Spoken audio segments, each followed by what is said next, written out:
السلام عليكم ورحمة الله وبركاته. إن الحمد لله نحمده ونستعينه ونستغفره ونعوذ بالله من شرور أنفسنا ومن سيئات أعمالنا. من يهده الله فلا مضل له ومن يضلل فلا هادي له.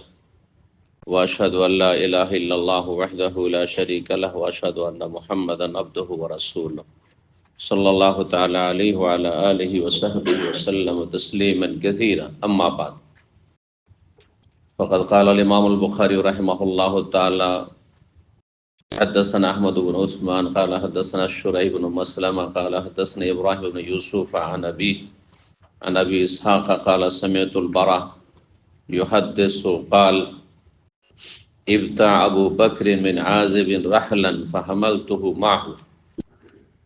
قال فسأله عازب عن مسير رسول الله صلى الله عليه وسلم قال أخذ علينا بالرصد فخرجنا ليلا فأحيينا ليلتنا ويومنا حتى قام قائم الظهيرة ثم رفعت لنا صخرة فأتيناها ولها شيء من ذل. قال ففرشت لرسول الله صلى الله عليه وسلم فروة معي ثم اتضع عليها النبي صلى الله عليه وسلم فانطلقت أنفض ما حوله فإذا أنا براع قد أقبل في غنيمة يريد من الصخرة مثل الذي أردنا. فسألته لمن أنت يا غلام؟ قال أنا لفلان. فقلت له هل في غنمك من لبن؟ قال نعم. قلت له هل أنت حالب؟ قال نعم. فأخذ شاة من غنمه فقلت له انفض الدرع. قال فحلب كسبة من لبن ومعي إداوة من ماء عليها خرقة قد روأتها لرسول الله صلى الله عليه وسلم.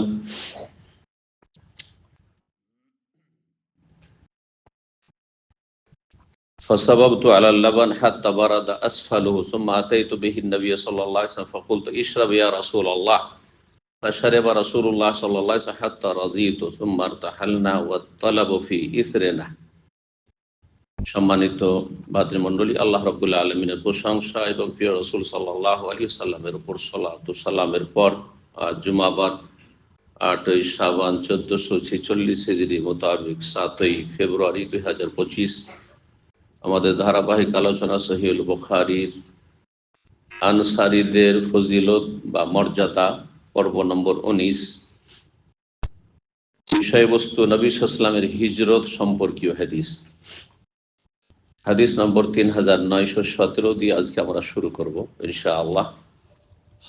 ইমাম বুখারী রাহিমাহুল্লাহ বর্ণনা করছেন তার সনদে আবু ইসহাক সাবিঈ তাবেঈ থেকে, তিনি বলেন সামিতুল বারা, আমি বারা বিন আযিব রাদিয়াল্লাহু তাআলা আনহু সাহাবী থেকে শুনেছি। ইউহাদ্দিসু, তিনি হাদিস বর্ণনা করেছেন, কাল ইবতা আবু বকর মিন আযিব, আবু বকর সিদ্দিক রাদিয়াল্লাহু তাআলা আনহু, বারার পিতা আযিব সাহাবী রাদিয়াল্লাহু তাআলা আনহুমা থেকে একটি উটের পিঠের পালকি খরিদ করেছিলেন। রাহলান, উটের পিঠে যে পালকির মতো রাখা হয় তৈরি করে, আর যেখানে উটের ওপর আরোহণকারী বসে এটিকে বলা হয় রাহল। বলছে যে এটি খরিদ করেছেন আবু বকর সিদ্দিক রাদিয়াল্লাহু তাআলা আমার পিতা আযিব থেকে। ফাহামালতুহু মাহু, বাবা বললেন যে যাও আবু বকর সিদ্দিক রাদিয়াল্লাহু তাআলার বাড়িতে পৌঁছিয়ে আসো। এই হাদিসটি এর আগে গেছে, কিছু ভাষার বাক্যের পার্থক্যের সাথে সেখানে বলা হয়েছে আবু বকর সিদ্দিক রাদিয়াল্লাহু বললেন যে ঠিক আছে, এটা খরিদ করলাম, তো তুমি এটাকে পৌঁছে দেওয়ার ব্যবস্থা করো, পৌঁছে দেওয়ার ব্যবস্থা করো আমার বাড়িতে। তখন ছেলেকে বললেন আযিব যে যাও। যুবক ছেলে বারা বিন আযিব, সাহাবী ইবনে সাহাবী, বাবাও সাহাবী এবং ছেলে সাহাবী, যুবক ছেলে। ছেলেকে বাবা বললেন যে যাও পৌঁছে দিয়ে আসো। তাহলে বাবার অধিকার আছে সাবালক ছেলে মেয়েদেরকে হুকুম করার। এই মাসলা এই হাদিসে ইস্তেমবাদ হয়। আজকাল অবাধ্যতার যুগে, নাফরমানির যুগে, বেয়াদবির যুগে, আর এই সোশ্যাল মিডিয়ার ফিতনার যুগে পশ্চিমা সভ্যতা মুসলিম সমাজকে গ্রাস করতে চলেছে, যার ফলে অনেক আজকাল যুবক যুবতীরা, ছেলেমেয়েরা সাবালক হলে, স্বাবলম্বী হলে, পয়সা হলে বাবা হুকুম করার অধিকার রাখে না। এই ধ্যান ধারণা। কেন এত হুকুম করবে? এটি চরম বেয়াদবি এবং এটি হচ্ছে পিতামাতার সাথে বদাচরণ করা, অকুক, নাফরমানি, যার শাস্তি জাহান্নাম, যার শাস্তি জাহান্নাম। আখিরাত, দুনিয়া লা ইয়াদখুলুল জান্নাতা আকুন, অবাধ্য সন্তান, অবাধ্য, যে কষ্ট দিয়ে থাকে, মানসিকভাবে হোক, শারীরিক হোক, কথার দ্বারা হোক, কাজের দ্বারা হোক, আচার আচরণ দিয়ে হোক, অহংকার প্রদর্শন করে হোক। বাবা মায়ের সামনে কোনো অহংকার নেই। বাবা মা আপনার মূল, আপনার শেকড়। শেকড় কেটে ফেললে আপনার কিসের মূল্য আছে? শেষ গাছ, গাছের ফলের কোনো মূল্য নেই, সব শুকিয়ে যাবে। কিন্তু এক শ্রেণী বাবারা আমাদের সমাজে অবিচার করছে, তারা ব্যতিক্রম, জালেম জালেম, আল্লাহর কাছে সবার হিসাব আছে, এতে কোনো সন্দেহ নেই। মানে আপনাদের টাকা পয়সার সবকিছুর মালিক হচ্ছে বাপ মা, আমাদের কাছে সব পাঠাইতে হবে, তুই কত বেতন পাস। এগুলো হারাম কাজ, এগুলো হারাম কাজ, যা প্রবাসীদের সাথে হচ্ছে, অথবা বিশেষ করে বাবার বড় ছেলেদের সাথে হচ্ছে। জুলমের শিকার বেশিরভাগ বড় ছেলেরা, বাবা মায়ের শরীয়ত না জানার কারণে অথবা আমল না করার কারণে। অনেকে জানেই না যে শরীয়তের মাসলাকে আমার কতটা অধিকার, আর কি অবস্থায় অধিকার, কতটা অধিকার, কখন অধিকার। আমি নিজেই সচ্ছল, তাহলে আমার প্রয়োজনই নেই। তাহলে আমার ছেলের জন্য ফরজ না যে আমাকে আর্থিক সাপোর্ট করতে হবে, হাদিয়া তোহফা ইত্যাদি দিল, অথবা বাবা চাইলো, প্রয়োজন আছে, বিশেষ কোনো প্রয়োজন, সেটা ভিন্ন বিষয়, এটা অবশ্যই আছে। হাদিয়া তোহফা আপনি পরকে দিচ্ছেন, আপনি আন্তরিকতা বাড়াবার জন্য, ভালোবাসা সম্প্রীতি বাড়ার জন্য, তো আপনার তো সবচেয়ে নিকটবর্তী বাবা মা, তারা বেশি আপনার হাদিয়া উপঢৌকন, গিফটের অধিকার রাখে, হক রাখে, এগুলো আছে। কিন্তু ফরজ ব্যয় বহন, এটা বুঝতে হবে। বাবা নিঃস্ব, বাবার কর্মহীন, বাবার কোনো ব্যালেন্স নেই, বাবার জমি জায়গা নেই, আপনি বলে যান না আমি আমার সংসার নিয়ে হিমশিম খাচ্ছি, চালাতে পারবো না, ওতেই শরিক করতে হবে। যা আছে ছেলে মেয়ে যা খাবে ওতেই শরিক করে বাবা মাকে খাওয়াইতে হবে। আপনার খাবারটা ভাগ করে খাবেন আপনি আপনার বাবার সাথে, আপনার মায়ের সাথে। তো শরীয়তের বিধিবিধানগুলি আমাদের দেশের ছেলে মেয়েরাও জানে না, বুঝে না, আর বাপ মাও জানে না, বুঝে না, আর কিছু লোক জানলেও মানে না, যার ফলে জালেম উভয় পক্ষ। কোন পরিবারে দেখা যাচ্ছে বাপ মাই জালেম, কোন পরিবার দেখা যাচ্ছে ছেলে মেয়েই জালেম। আর অল্প সামান্য কিছু লোক আছে যে শরীয়তের বিধিবিধান জানে, যে বাবা মায়ের হক কতটা, ছেলে মেয়ের ধন সম্পদে আমার কতটা হক, বাবা মা জানলো, ছেলে মেয়েরা জানলো, আর তারপরে সে অনুযায়ী আমল করল, তারা একমাত্র সৎপথের পথিক, তারাই হচ্ছে ভালো মানুষ, তারা হচ্ছে সৎকর্মশীল। ইসলাম শুধু হাতে গোনা কয়েকটি ইবাদত বন্দেগীর নাম নয়, বেশ নামাজ রোজা করছে বাস হয়ে গেল মুসলমান, এর নামই নয় শুধু ইসলাম, আর এটা ছাড়াও নয়, আবার এর নামও নয়, আর এটা ছাড়া নয় যে নামাজ রোজা করবেন না, আপনি ফরজ ওয়াজিব আদায় করবেন না, বলছে আমার আখলাক ব্যবহার মানবতা আছে, না এইটা দিয়েও নাজাত পাবেন না, কোনো কাজে আসবে না। ফাউন্ডেশন মজবুত হইতে হবে। ইসলাম যেমন আকিদার নাম, বিশ্বাস, যেন শিরকি বেদাতি আকিদা না থাকে, তৌহিদ সুন্নাহ ভিত্তিক আকিদা থাকে, তেমন ইসলাম ফরজ ওয়াজিব আদায়ের নাম, হারাম নাজায়েজ থেকে বেঁচে থাকার নাম, ইবাদত বন্দেগী পুরোপুরি করার নাম, ফরজ পর্যন্ত কমপক্ষে। আর তারপর ইসলাম হচ্ছে মানুষের আখলাক, চরিত্র, মামলাত, লেনদেন, ব্যবসা বাণিজ্য, আদান প্রদান, ধার কর্জা, সবকিছু না। কেমন করে কার সাথে চলবেন, আপনার উপর কারো পাওনা আছে কিনা, আপনি এই অবস্থায় চলে গেলে আপনাকে নেকি দিয়ে তো পেমেন্ট করতে হবে না হাসর মাঠে, সে তো যাবেন না, মানুষের হক নষ্ট করে দিয়ে যাচ্ছেন না।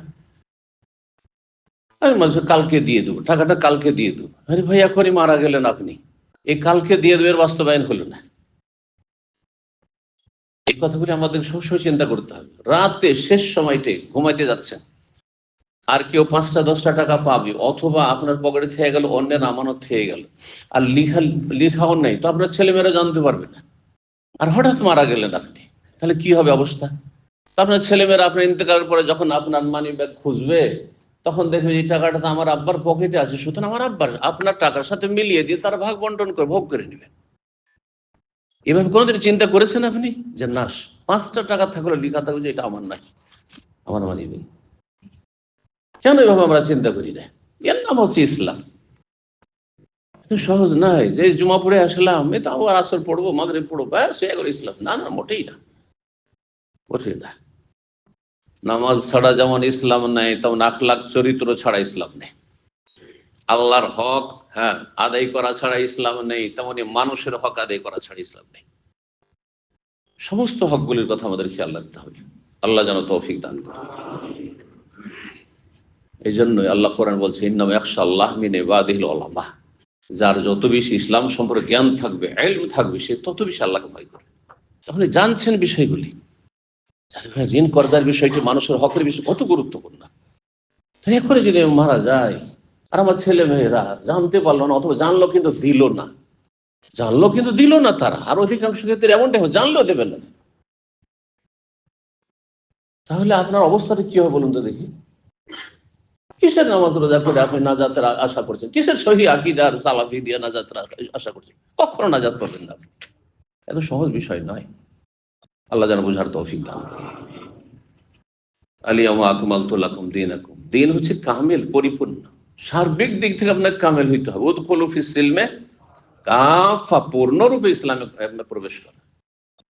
ঈশ্বর সহি আকীদার দাবিদার একটা দিক আছে আপনার মধ্যে, বাকি দিক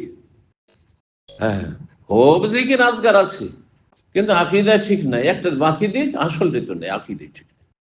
আকীদা আছে, ইবাদত আছে, আখলাক চরিত্রটা ঠিক নেই, তাহলে আপনি পুরোপুরি ইসলামে প্রবেশ করেননি।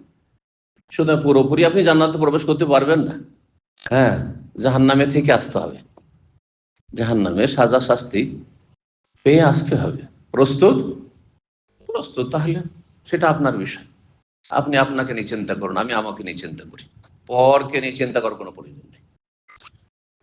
আল্লাহ হেফাজত করেন, ঈমানকে আল্লাহ শক্তিশালী করেন। কি বলছিলাম? যে বাবা আজেব হুকুম করেছে মারাকে যে যাও অমুকের বাড়ি দিয়ে আসো, একটা পালকি গাড়ি করে মাথায় করে নিয়ে দিয়ে আসতে হবে। বাবা হুকুম করে যেতে হবে। তারপর আরেকটি মশলা জানতে পারলাম যে কোনো কিছু খরিদ করার পরে আপনি দোকান থেকে খরিদ, জরুরি নয় যে আপনাকে দোকান থেকে উঠিয়ে নিয়ে যেতে হবে। আল মুসলিমুন আলা শুরুতিহিম, হাদিস সহিহ বুখারী। মুসলিম যেমন শর্ত করবে সেই শর্ত অনুযায়ী আমাকে চলতে হবে, শর্তের ওপর প্রতিষ্ঠিত থাকতে হবে। শর্ত যদি লাগানো হয় যে ঠিক আছে মাল সামান খরিদ করলাম, কিন্তু আপনাকে আমার বাসায় পৌঁছে দিতে হবে। ফার্নিচার খরিদ করলেন মার্কেট থেকে, বাসায় পৌঁছে দিয়ে এমনকি সেট করে দিয়ে আসতো, আছে না সৌদি আরবে? সেট করে দিয়ে আসতো, যদি শর্ত থাকে। শর্ত যদি না থাকে, আপনি কোনো কথা বললেন না, কিছু বললেন না, তাহলে পরে আবার যদি বলেন কেনা হয়ে গেছে, তারপরে বলছেন যে চলেন দিয়ে আসেন আর লাগিয়ে আসেন, বলছেন না তো এই তো শর্ত নেই আমাদের এখানে, এই দোকানে সিস্টেম নেই, ঝগড়া লেগে যাবে না। আমরা তো জানি, আমরা জানি বললে হবে না, ওখানে আপনাকে ক্লিয়ার করে নিতে হবে। পয়সা পেমেন্ট করার আগে, কথা পাকা করার আগে কথাগুলিকে স্পষ্ট করে নিতে হবে যে আমি কতটা এর সাথে চাই। আল মুসলিমুন আলা শুরুতিহিম, শর্তগুলি যেন স্পষ্ট থাকে। বিয়ে শাদীর ক্ষেত্রে ওই রকম। বিয়ে শাদীর ক্ষেত্রে মেয়ের বিয়ে দিচ্ছেন, বিয়ে শাদীর পরে মেয়ে লেখাপড়া করতে চায় নাকি, না কিছু বললেন না, বিয়ে দিয়ে দিলেন, পরে বলছেন না মেয়েকে পড়াবো আমি, মেয়ে লেখাপড়া করতে চায় না, অধিকার নেই। তাহলে তখনই সেগুলো ফাইনাল করে নিতে হতো যে মেয়ের বিয়ে দিচ্ছি ঠিক আছে, কিন্তু আমার মেয়ে উচ্চশিক্ষা লাভ করবে, বিয়ের পরে পড়াশোনা করবে, অধিকার নিতে হবে। অথবা আমার মেয়ে আমার বাড়িতে থাকতে হবে, তুমি শুধু যাওয়া আসা করবে। না না না, আমার মেয়েকে এখন আমার ছেলে মেয়ে না, একটা মেয়ে আমি বাড়িতে রাখবো। জামাই বলছেন না আমি বিয়ে করেছি, আমি নিয়ে যাবো, ঝগড়া লেগে যাবে না, তালাকের পরিস্থিতি তৈরি হয়ে যাবে না? এই জন্য শর্তগুলিকে স্পষ্ট করে নিতে হবে, কতটা কার অধিকার এখানে আছে। আপনার যদি কিছু বলার থাকে, লেখার থাকে, শর্ত লাগাবার থাকে, আগেই করে ফেলেন। আমি বিয়ে করেছি আমিও নিয়ে যাবো, এটা হচ্ছে আসল, এটা ছেলের হক।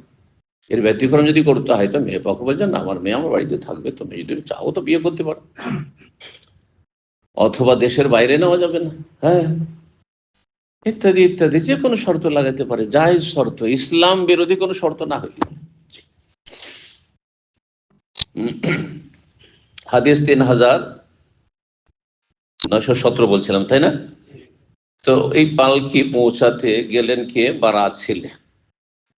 ফাহামাল তহু মাহু, আবু বকর সিদ্দিক রাদিয়াল্লাহু তাআলা যাচ্ছেন, তার সাথে সাথে আমি পালকিটি মাথায় বহন করে নিয়ে গেলাম। কালা ফাসালাহু আযেবুন, এখানে সংক্ষেপ করা হয়েছে, ছেলেকে পাঠাইলেন। তাহলে আজেব আবার জিজ্ঞেস করেন আবু বকর কে, কোনখানে সেটা?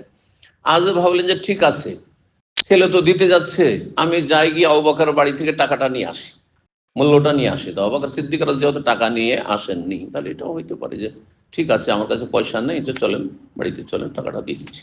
যদি এটা মেনে নেয় দোকানদার বা মালিক অথবা যার কাছে কিনছে, তাহলে ঠিক আছে। এবার না, এখানে আপনি মাল সামান নেবেন, এখানেই সবকিছু হবে, তাহলে সেই সব শর্তের অধিকার আছে। তো আজ রাদিয়াল্লাহু আনহু হাদিসে রয়েছে যে বললেন যে আমিও যাই। গেলেন তিনি আবু বকরের সাথে। আর রাস্তায় তখন আবু বকর সিদ্দিক রাদিয়াল্লাহু তাআলা আনহুকে সাথে একা পেয়ে, সুযোগ সুবিধা এরকম পাওয়া যায় না কথা বলার, পেয়েছেন তো রাসূলুল্লাহ সাল্লাল্লাহু আলাইহি ওয়াসাল্লামের সাথে তিনি যে হিজরতের সফর করেছেন, এই সফরের বৃত্তান্ত সম্পর্কে জিজ্ঞাসা করতে লাগলেন। বলছে ফাসা আল্লাহ আজেবন, বারা বলছে আমার আব্বা আজেব জিজ্ঞেস করেন আবু বকরকে আন মাসিরে রাসূলিল্লাহ, রাসূলুল্লাহ সাল্লাল্লাহু আলাইহি ওয়াসাল্লামের হিজরতের সফর সম্পর্কে। কালা, তখন আবু বকর সিদ্দিক রাদিয়াল্লাহু আনহু বলে ওখিযা আলাইনা বিরাসদি, আমাদেরকে ধরার জন্য অথবা প্রাণনাশের জন্য, মেরে দেওয়ার জন্য পেতে ছিল মক্কার কাফেররা। রাসদুন বা মিরসাদ মানে হচ্ছে ওত পেতে থাকা। ওত পেতে থাকা বুঝেন তো বাংলায়? হ্যাঁ, ইন্না রব্বাকা লাবিল মিরসাদ, কোরআন আছে না? হ্যাঁ, মানুষ, হে মানুষ তোমরা পাপ করছো, আল্লাহ কিন্তু হ্যাঁ ওত পেতে আছে। আল্লাহর ওত পাতা তো আমাদের মতো না, শব্দটা আছে, কিন্তু আল্লাহ সবকিছু দেখছেন, জানছেন, শুনছেন। হ্যাঁ, এবং আল্লাহর ক্ষমতার বাইরে না, আপনি বাইরে যেতেও পারবেন না আপনি। এগুলি হচ্ছে আল্লাহর কি মিরসাদ, ইন্না রব্বাকা লাবিল মিরসাদ। আর মানুষের ওত পেতে থাকা হচ্ছে যে শত্রু আপনার ক্ষয়ক্ষতি করতে চায়, মারতে চায়, অথবা ছিনতাই করতে চায়। চোর ডাকাত ছিনতাই রাস্তাঘাটের আশেপাশে কি করে রাতের অন্ধকারে, একসময় খুব হইতো আমাদের দেশে। রাতে মাগরিব অন্ধকার হলে দিন দুপুরেও ডাকাতি হয়ে যেত। ওত পেতে জঙ্গলে বসে আছে, আর এসে বাস থামিয়ে দিল, হ্যাঁ, অথবা ট্রেনে উঠে পড়লো, আর কোনো জায়গায় চেন পুল করলো, আর তারপরে থামিয়ে দিয়ে ডাকাতি ছিনতাই করে মারধর করে চলে গেল। ওত পেতে থাকা, শত্রু ওত পেতে থাকে কাউকে মারার জন্য, কারো ক্ষতি করার জন্য, কারো ছিনতাই করার জন্য।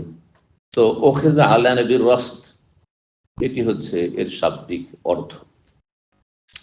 রাসূলুল্লাহ সাল্লাল্লাহু আলাইহি ওয়াসাল্লাম আবু বকর সম্পর্কে, কারণ অনেকে হিজরত করে চলে গেছে, সুতরাং মক্কার কাফেররা আরো সজাগ হয়ে গেছে। যখন এরা সাথী সঙ্গীরা অনেকে চলে গেছে, তার মানে কখন মুহাম্মদও চলে যাবে, আমাদের হাতছাড়া হয়ে যাবে, কখন আবু বকরও চলে যাবে। হ্যাঁ, ইসলামের 1 নম্বর 2 নম্বর ব্যক্তি চলে যাবে, তাহলে তো গেল। আর বাইরে চলে গেলে তো তারা শক্তিশালী হয়ে যাবে। তারা তাহলে আমাদের যে আমাদের যে আয়ত্ত থেকে বাইরে চলে যাবে, হাতের বাইরে চলে যাবে। আর তো আমরা তাদেরকে কন্ট্রোল করতে পারবো না, দমন করতে পারবো না। সেই জন্য তারা বড় উৎপেতে ছিল যে কোথায় কি, কোথায় যাচ্ছে, সকাল বিকাল কোথায় আবু বকর যায়, কোথায় মুহাম্মদ সাল্লাল্লাহু আলাইহি ওয়াসাল্লাম যান, কোথায় কি করছেন না করছেন, সবাই উৎপেতে আছে মক্কার কাফেররা। ফাখারাজনা লাইলান, আমরা রাতের অন্ধকারে বেরোইলাম। ফাআহইয়াইনা লাইলাতান ওয়া ইয়াওমানা, হাদিস এখানে সংক্ষেপ করে দেব, বিস্তারিত এসেছে। প্রথম বেরোলেন, তার মক্কা থেকে দক্ষিণ দিকে সওর পাহাড়ের গুহায় 3 দিন আশ্রয় নিলেন, আর তারপরে সেখানে থাকলেন, আর তারপরে সেখান থেকে 3 দিন পরে সকালবেলা বেরোলেন। এখানে হচ্ছে যে ফাআহইয়াইনা লাইলাতানা, সারা রাত আমরা জেগে থাকলাম, ওয়া ইয়াওমানা, সারা দিন। মানে প্রথম যেহেতু মক্কার কাছাকাছি আমাদের সফরের জায়গাগুলি, এখন আমরা বের হচ্ছি, যখন সওর পাহাড়ে গুহা থেকে বেরোলেন, সারা রাত চলতে থাকলেন, সারা দিন চলতে থাকলেন, 24 ঘন্টা, আর থামেননি কোথাও। কারণ থামলে 50 কিলোমিটার 100 কিলোমিটারের মধ্যে থেমে যাব, এক এক দিনে ওটার পিঠে 30-40 কিলোমিটার চলবে, হ্যাঁ, বা 50 কিলোমিটার চলবে। এর মধ্যে যদি থেমে যায়, তো এগুলোতে তো তল্লাশি খুব জোরদার আছে, আর 100 ওটের পুরস্কার ছাড়া আছে এক একজনের জন্য, জীবিত ধরে দিক আর মৃত ধরে দিক। সেই জন্য বলছেন আবু বকর সিদ্দিক যে আমরা সারা রাত সারা দিন চলতে থাকলাম। পরের দিন হাত্তা কায়েমুজ জাহিরা, এমনকি ঠিক দুপুর বেলা হয়ে গেছে, জোহরের সময় হয়ে গেছে, প্রচন্ড রোদ। এখন বিশ্রামের প্রয়োজন, 24 ঘন্টার বেশি হয়ে গেছে, উটের পিঠে চলতে আছেন মদিনার উদ্দেশ্যে। বলছেন যে আমরা তো ক্লান্ত হয়েছি, নবী সাল্লাল্লাহু আলাইহি ওয়াসাল্লামের বিশ্রামের প্রয়োজন রয়েছে। সুম্মা রুফিয়াত লানা সাখরা, তারপরে আমাদের সামনে প্রকাশ পেল একটি টিলা, পাথর, উঁচু জায়গা যেখানে পাথরের টিলা রয়েছে। ফাতাইনাহা, সেখানে আসবে, কারণ উঁচু জায়গা থাকলে তার ছায়া পাবো, দুপুরবেলা বা বিকেলবেলা একটু ছায়া পাওয়া যাবে। নাহলে আরব দেশে তার গাছের ছায়া নেই, আমাদের দেশ হলে তো ছায়ার অভাব নেই, তাই না? যেখানে গাছ আর গাছ আর বাগান আর বাগান, জঙ্গল আর জঙ্গল, সুতরাং সব জায়গায় ছায়া আছে। এমন তো নেই আরবে, তখনও ছিল না। ফাতাইনাহা, সেই টিলাটির কাছে আসলাম। ওয়ালাহ শাইয়্যু মিন যিল্লিন, আর তার সামান্য কিছু ছায়া পড়েছে, বৈকাল হতে লেগেছে, জোহর পরে একটু ছায়া হতে লেগে। কাল ফারাশতু লিরাসূল ফারওয়াতাম মাই, তখন রাসূলুল্লাহ সাল্লাল্লাহু আলাইহি ওয়াসাল্লামের জন্য আমি একটি চামড়ার বিছানা আমার কাছে ছিল, সেটি বিছিয়ে দিলাম। চামড়ার বিছানা তখনকার যুগে যা তৈরি করা হতো, সফরে যাচ্ছেন, চামড়াকে আহ, আহ, শোধন করে, যেটাকে বলা হয় দাবাগাত। চামড়া কাঁচা যদি থেকে যায় তো পানি পড়লে পচে যাবে, কিন্তু চামড়াকে যখন শোধন করা হয়, যারা চামড়া বিশেষজ্ঞ, চামড়ার ব্যবসা করে, কাজ করে যারা, তারা এগুলো ভালো করে বুঝে। আমাদের দেশে তাদেরকে চামারিয়া বলে, মানে চামড়ার ব্যবসায়ী, তারা চামড়ার ব্যবসায়ী। তো লবণ টবণ, হ্যাঁ, গরুর পাতা, বড়ির পাতা ইত্যাদি আরো বিভিন্ন রকম তাদের, আজকাল তো কেমিক্যাল মেলা হয়ে গেছে, কিন্তু একটা যুগ এরকম ছিল। আমার ছোটকালে দেখেছি ওইরকম এলাকা, যেগুলো তোমরা লেখাপড়া করেছি। আর কি যে গন্ধ ছড়াইতো, গরুর চামড়া সব ওইভাবে রোদে বিছিয়ে রেখে সারা রাস্তার পাশে। তো যাই হোক, ফারোয়া, আজকাল ফারোয়া একটি পোশাককে বলা হয় আরবদের, কারো জানা আছে? মাশাআল্লাহ, ফারোয়া জান, যারা ব্যবহার করে, বিশেষ করে যারা আরব বেদুইনদের সাথে চলেছে। শীতকালে আমাদের দেশের মানুষরা শীত থেকে রক্ষার জন্য একসময় চাদর পরতো, আর এখন একটু উন্নত হয়েছে দিয়ে জ্যাকেট পরা শুরু করেছে, ঠিক না? হ্যাঁ, আজকে থেকে 30 বছর আগে, 25 বছর আগে জ্যাকেট জানতো না, সবাই চাদর, শাল, হ্যাঁ, সব চাইতে হাইফাই ছিল শাল, কাশ্মীরি শাল। আর তারপরে সেগুলো এখন, হ্যাঁ, রেজেক্ট হলো, এখন এর যুগ চলছে। আর তারপরে আরব দেশে ফারোয়া, ওই যে আপনার আল খাল্লা জুব্বা, আপনার শেখেরা যেটা পড়ছে পাতলা একবারে চিকন কাপড়, হ্যাঁ, এটা হচ্ছে সাজের জন্য, আর সেটা হয় খুব মোটা। সেটা হয় কি, মোটা হয় যাতে শীত ঢুকবে না। ফারোয়া ওইরকমই থাকে, দেখতে ঠিক বিস্তের মতো, কিন্তু সেটা বিস্ত বলবেন না, বিস্ত হচ্ছে সাজের জন্য, জিনতের জন্য। আর ফারোয়া হচ্ছে শীত থেকে রক্ষার জন্য, বাঁচার জন্য। এবার বুঝতে পেরেছেন? আমি দেখেছি আমাদের এই ভাইকে, যে হ্যাঁ, ফারওয়া পড়তে দেখেছি।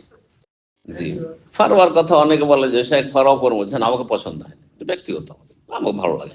কিন্তু তার মানে এই না যে আমাকে ভালো লাগে না, তা আপনাকে ভালো, আপনার রুচি, পোশাকের বিষয়, এটা রুচির বিষয়। আমাকে এখনো শাল ভালো লাগে, কিন্তু এখানকার পরিবেশে তো শাল পরে মসজিদে যাওয়া যাবে না, সবাই তাকায় আরে কেস, তাই না? না হলে এখন আমাকে শাল চাদর ভালো লাগে, ঘরের মধ্যে আমার শাল চাদর আছে, আছে, কিন্তু ইউজ হয় না, ওই ব্যবহার, এত ঠান্ডাই নেই দামামে। আর তারপরে প্রয়োজনীয় কাজ কতটা হচ্ছে, এই হলে ব্যাপার, বাইরে যাওয়া যাচ্ছে না। কিন্তু আমাদের দেশে জলসা মাহফিলে বসে সভাপতি সাহেব শালগাই দিয়ে বসে আছেন, মাশাআল্লাহ। আর তারপর আজকাল আরেকটা ফ্যাশন উঠেছে আজকাল, কিন্তু জানি না বাংলাদেশে, সেখানে ইন্ডিয়াতে তো খুবই উঠেছে।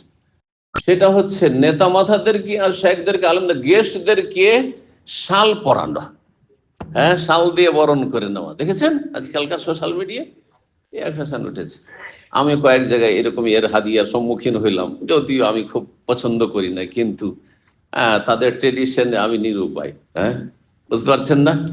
পছন্দ না হইলেও নিতে হয়। প্রথম প্রথম তো আবেদন করছে, আমাকে যখন পড়িতে হবে, না পড়িতে হবে না। যাই হোক, তাই জায়েজ আছে, এটা মশলা জেনে নেন যে যদি কেউ শাল দেয়, তো এটা কোনো কাফেরদের অনুকরণ নয়। আর প্রথার ক্ষেত্রে যায়, ইসলামের সাথে সাংঘর্ষিক যদি না হয় তো প্রথা জায়েজ, প্রথা জায়েজ। তারপর প্রথাতে পরিবর্তন আসতে পারে, আজকাল যে প্রথা আছে 5 বছর 10 বছর পরে সেই প্রথাগুলি পরিবর্তন হতে পারে।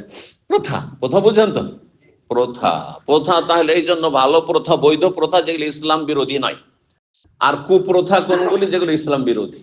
এই জন্য কুপ্রথা শব্দটি আমাদের সমাজে আছে। বিদাতি কর্মকাণ্ড, কারো সাথে জুলম অবিচার হচ্ছে আপনার এই প্রথার কারণে, যেমন যৌতুক প্রথা, হ্যাঁ, বরযাত্রী প্রথা, এগুলো কুপ্রথা, এগুলি হারাম। কারণ এগুলো হচ্ছে আকুলু আমওয়ালিন নাস বিল বাতিল, হারাম পন্থায় ভক্ষণ করা। এত মানুষ আপনার বাড়ি এসে খাবে, মেয়ের বাড়ি এসে খাবে, আর এই যৌতুক মেয়ে পক্ষের কাছে মেয়েও দিবে, আবার তাকে আরো কিছু দিতে হবে, বাড়িঘর তৈরি করে দিতে হবে, তো আপনাকে ইত্যাদি ইত্যাদি দিতে হবে। এগুলি হচ্ছে কুপ্রথা, হারাম। কিন্তু যেগুলো এমনি সাধারণ প্রথা, যে প্রথাতে কারো বেশ জুলুম অবিচার হচ্ছে না, ইসলাম বিরোধী কোনো কিছু হচ্ছে না, আপত্তি নেই, নারী পুরুষও একাকার হচ্ছে না, ফিতনা ফাসাদও নেই, আর সেটা খুব সহজ পালন করা তো জায়েজ আছে। যেমন আমরা এক সময় আমাদের দেশে মেহমান আসলে চা আর বিস্কিট দিতে হবে, ছিল না? ছিল না? আরব দেশে খেজুর আর গাহুয়া দিতে হবে, ঠিক কিনা? কিন্তু এখন পয়সা হয়েছে, পরিবর্তন হয়ে এখন চা আর বিস্কিট না, তার আগে দিতে হবে আপনাকে ড্রাই ফ্রুট দিতে হবে, শুরু হয়ে গেছে প্রথা। এখন কেউ যদি মাসলা জিজ্ঞাসা করে যে এগুলি কি ঠিক, যদি জুলুম না হয় তো ঠিক। একটা গরিব মানুষ ঋণ কর্জা করে ড্রাই ফ্রুট দিয়ে আপ্যায়ন করবে, এটা তার জন্য জায়েজ নয়। হ্যাঁ, তার কাছে আল জুদ বিল মৌজুদ, আরবিতে একটি প্রবাদ আছে, আল জুদ বিল মৌজুদ। জুদ মানে দানশীলতা, হ্যাঁ, আপ্যায়ন, আর মৌজুদ মানে যা আছে। আমার বাড়িতে বাসাতে ডাল ভাত আছে, আপনি গেছেন ডাল ভাত দেব, এটা আমার সাথে কি হবে না, জুলুম হবে না, কোনো মাইন্ড করা চলবে না, আর কোনো আলোচনা সমালোচনা করার অধিকার না, আমার এটাই জুটেছে। আপনার পোষাইলে খান, না হলে যান, মাশাআল্লাহ। কথা বোঝা গেছে? এই নয় যে আপনি এসছেন তো আমাকে এখন ছোটাছুটি করতে হবে, ভাই দেখি কারোর কাছে টাকা পয়সা, আমার কাছে টাকা পয়সা নাই, আর যে নিয়ে আসে গোস্ত নিয়ে আসে, গরুর খাসি নিয়ে আসে, না, মোটেই না। আল জুদ বিল মৌজুদ, আমার কাছে বেশি ভালো আছে, আপনি চলে গেছেন, বেশি ভালো খাইলাম। এই জন্য মেহমানদের জন্য তাকাল্লুফ মানে লৌকিকতা, এত আইটেম করতে হবে, এগুলি সীমালঙ্ঘন, বাড়াবাড়ি, অপচয়, অপব্যয়, এগুলি শয়তানের ভাইয়ের কাজ, যেটা কষ্টকর কারোর জন্য, কোনো পক্ষের জন্য।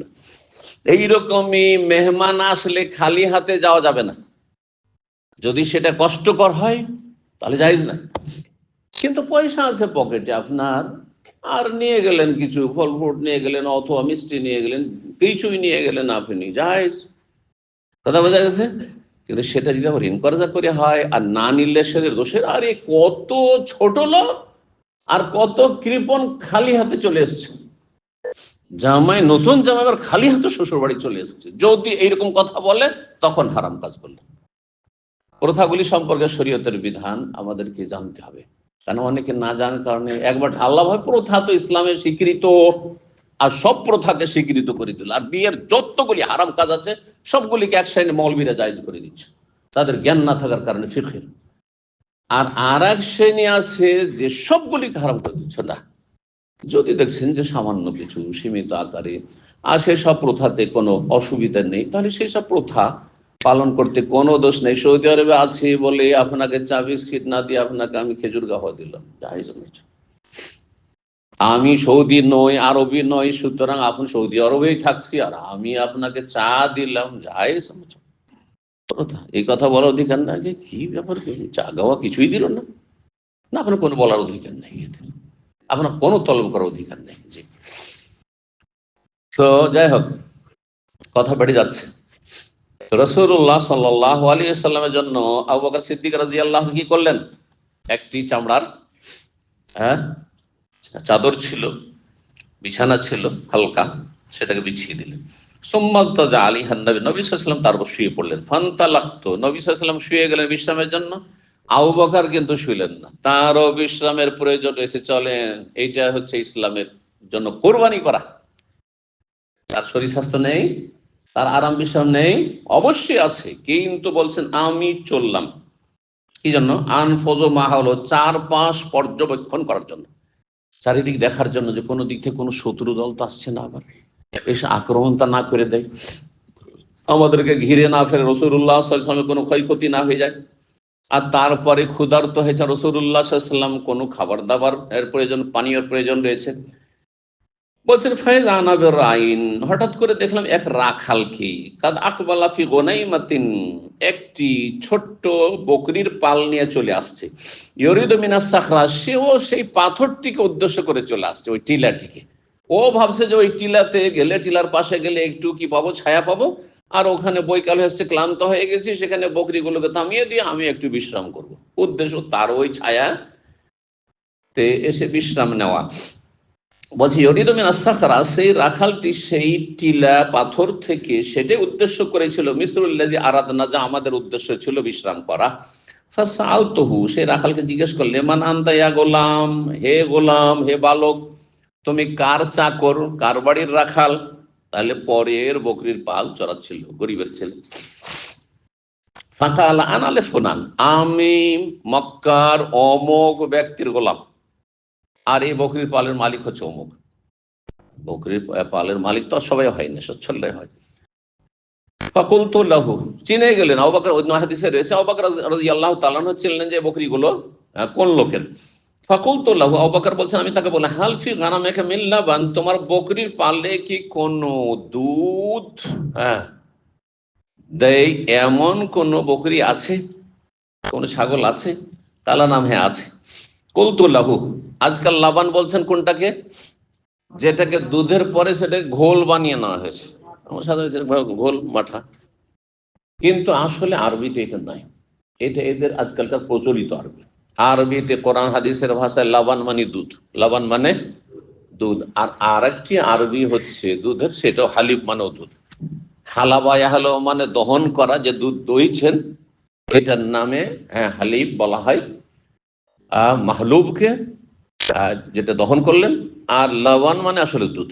ও আনহারু মিন লাবান, জান্নাতে কিছু নদী নালা নহর আছে যেগুলি হচ্ছে আল্লাহ দুধের, আল্লাহ বলছেন দুধ, সেখানে হালিব বলেননি, লাবান বলেছেন। তা লাবান মানে দুধ আসলে। এখন কেউ যদি লাবান মাঠাকে বলে, ঘোলকে বলে, সেটা তার বিষয়। কালকে কেউ আপনার দইকে কেউ আপনার লাবান বলতে লাগে, কালকে কেউ যদি ঘিকে কেউ লাবান বলতে লাগে, সেটা তাদের প্রচলিত ভাষা, কিন্তু আরবি ভাষা সেটি শুদ্ধ ভাষা নয়। জি, জেনে রাখতে আমাদেরকে। তো আসলে এখানে লাবান মানে হচ্ছে দুধ, শুদ্ধ ভাষায়। কালা নাম, হ্যাঁ আছে। কুল, তো তাকে বললাম, হাল আনতাল হালেব, তুমি কি সেই দুধ দহন করে দেবে? এই যে হালেব, হালেব থেকে হালিব, তুমি কি দুহে দেবে? কালা নাম, বলে হ্যাঁ। ফাখাযা শাতাম মিন গানামিহি, তার বকরির পাল থেকে একটি ছাগলকে ধরলো, বকরিকে ধরলো।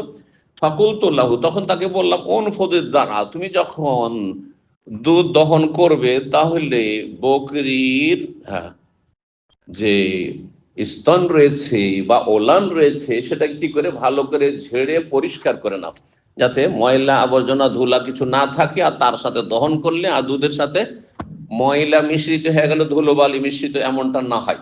নাফাদে আনফাদ মানে ঝেড়ে নাও, পরিষ্কার করে নাও, ঝেড়ে নাও। হ্যাঁ, আর দ্বারা বলা হয় আপনার স্তনকে। স্তন মানে বকরি, ছাগলের, গবাদি পশুর স্তনকে বলা হয়। মানুষের স্তনকে সদি বলা হয়। কালা ফাহালা বা কুসবাতাম ইল্লাবান, কিছুটা দুধ দহন করলো। মাই এদাওয়াত মিন মাইন, আমার কাছে একটি পানির চামড়ার পাত্র ছিল। আলাইহা খিরকাতুন, তার মুখটা একটি তেনা দিয়ে বাঁধা ছিল। কাদ রাওয়াতু রাসূলুল্লাহ, রাসূলুল্লাহ সাল্লাল্লাহু আলাইহি ওয়াসাল্লামের জন্য সেই পাত্রটিকে ভালো করে সে তেনা দিয়ে পেঁচে বেঁধে রেখেছিলাম, যাতে ময়লা আবর্জনা যুক্ত না হয়ে যায়, ধুলোবালি না লেগে যায়। রাওয়াতুহা, জি, সেটাকে বেঁধে রেখেছিলাম। বলছেন ফাসাবাবতু আলাল লাবান, আমি দুধ দহন করে যখন আমাকে দিল, তখন সেই দুধের ওপর ঠান্ডা পানিটা কিছুটা ঢেলে দিলাম। অনেকেই যদি সরাসরি দুধ পান করেন তো সেটা পেটে অনেক সময় ডিস্টার্ব করতে পারে, কিন্তু তাতে পানি মিশিয়ে দিলে সেটা কি হয়ে যাবে, হালকা হয়ে যাবে তখন সেটা। ওই জন্য অনেকেই লাবানে অথবা দুধে পানি মিক্স করে পান করেন। তো পানি মিশিয়ে দিলেন তাতে, হাত্তা বারাদ আসফাল, এতটা পানি দিলেন যে পানিটা মিক্স হওয়ার পরে তাতে পানির সংমিশ্রণটা, পানিটা নিচে, মানে ওই ঠান্ডাটা নিচে চলে গেল। সুম্মা আতাইতু বিহিন নবী সাল্লাল্লাহু আলাইহি ওয়াসাল্লাম, তারপরে সেই দুধটা নিয়ে আসেন নবী সাল্লাল্লাহু আলাইহি ওয়াসাল্লামের কাছে। ফাকুলতু, এসে বললাম, ইশরাব ইয়া রাসূল, হে আল্লাহর রাসূল, আপনি একটু পান করুন। ফাশারিবা রাসূলুল্লাহ, রাসূলুল্লাহ সাল্লাল্লাহু আলাইহি ওয়াসাল্লাম পান করে, হাত্তা রাদিতু, এতটা পরিমাণ তৃপ্তির সাথে রাসূলুল্লাহ সাল্লাল্লাহু আলাইহি ওয়াসাল্লাম দুধ পান করলেন যে আমি খুশি হয়ে গেলাম, নবীকে পান করি আমি সন্তুষ্ট হয়ে গেলাম। সুম্মার তাহালনা, তারপর সেখান থেকে আমরা প্রস্থান করলাম, রওয়ানা দিলাম। ওয়াত-তালাবু ফি ইসরিনা, কিন্তু আমাদের পিছনেই তল্লাশিকারীরা পিছু করে, ধাওয়া করে লোকেরা চারিদিক থেকে আসছে, মানে চারিদিকে আমাদের তল্লাশি চলছে। তালাব মানে আমাদের সন্ধানকারীরা, আমাদের তল্লাশকারীরা ফি ইসরিন আমাদের পিছনে পেছনে চারিদিক থেকে আসছে, লোক লেগে আছে। 3 দিন 4 দিন পার হয়ে গেছে, তারপরে লোক আমাদের পিছনে ছুটাছুটি করছে দুনিয়ার লোভী, যে যদি ধরে দিতে পারি তো 100 করে 200 উঠ পেয়ে যাবো। 3918 নম্বর হাদিস।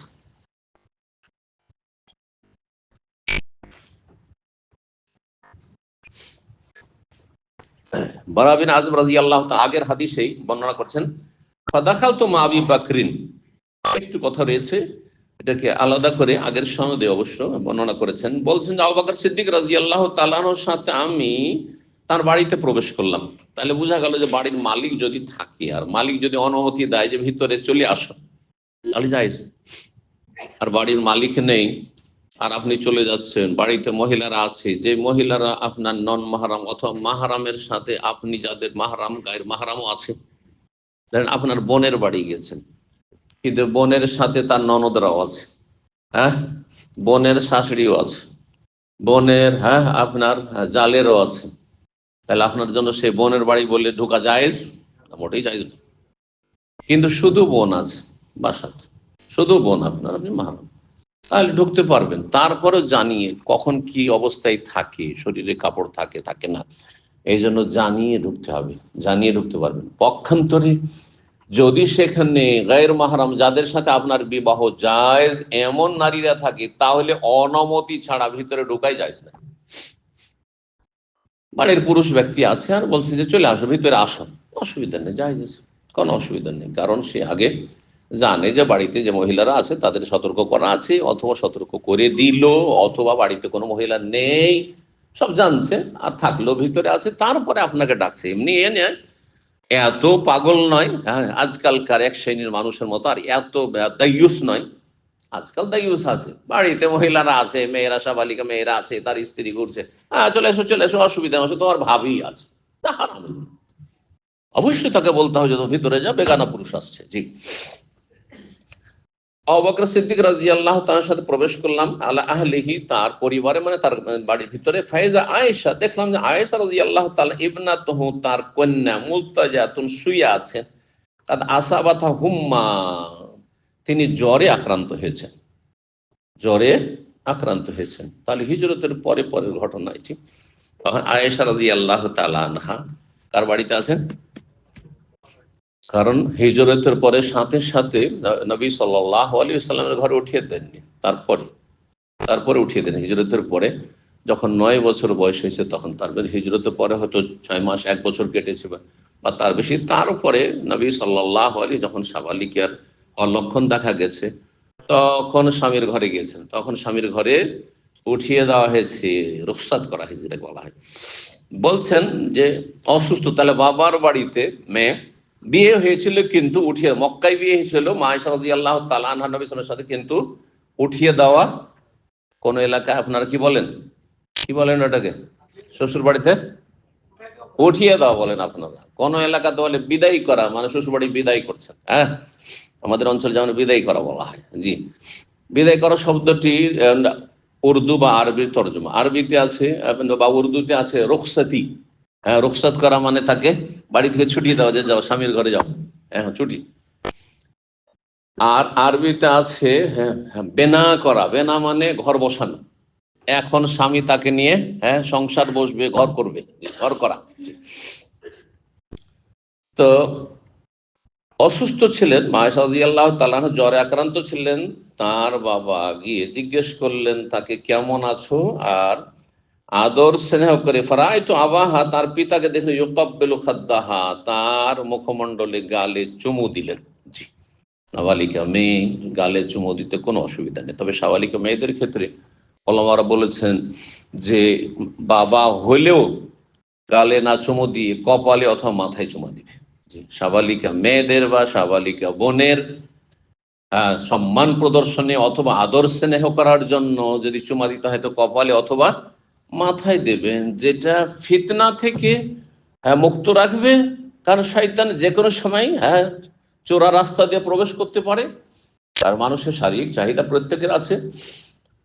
একেবারে বুড়া 80-90 বছর বয়সে সেটা আলাদা কথা, কিন্তু ধরেন 50-60-এর মধ্যে 40-50 এরকম বয়স বাবার আর সাবালেক মেয়ে যদি আপনার গালে চুমা দেয় তাহলে এটা দেখতে খারাপ দেখায়।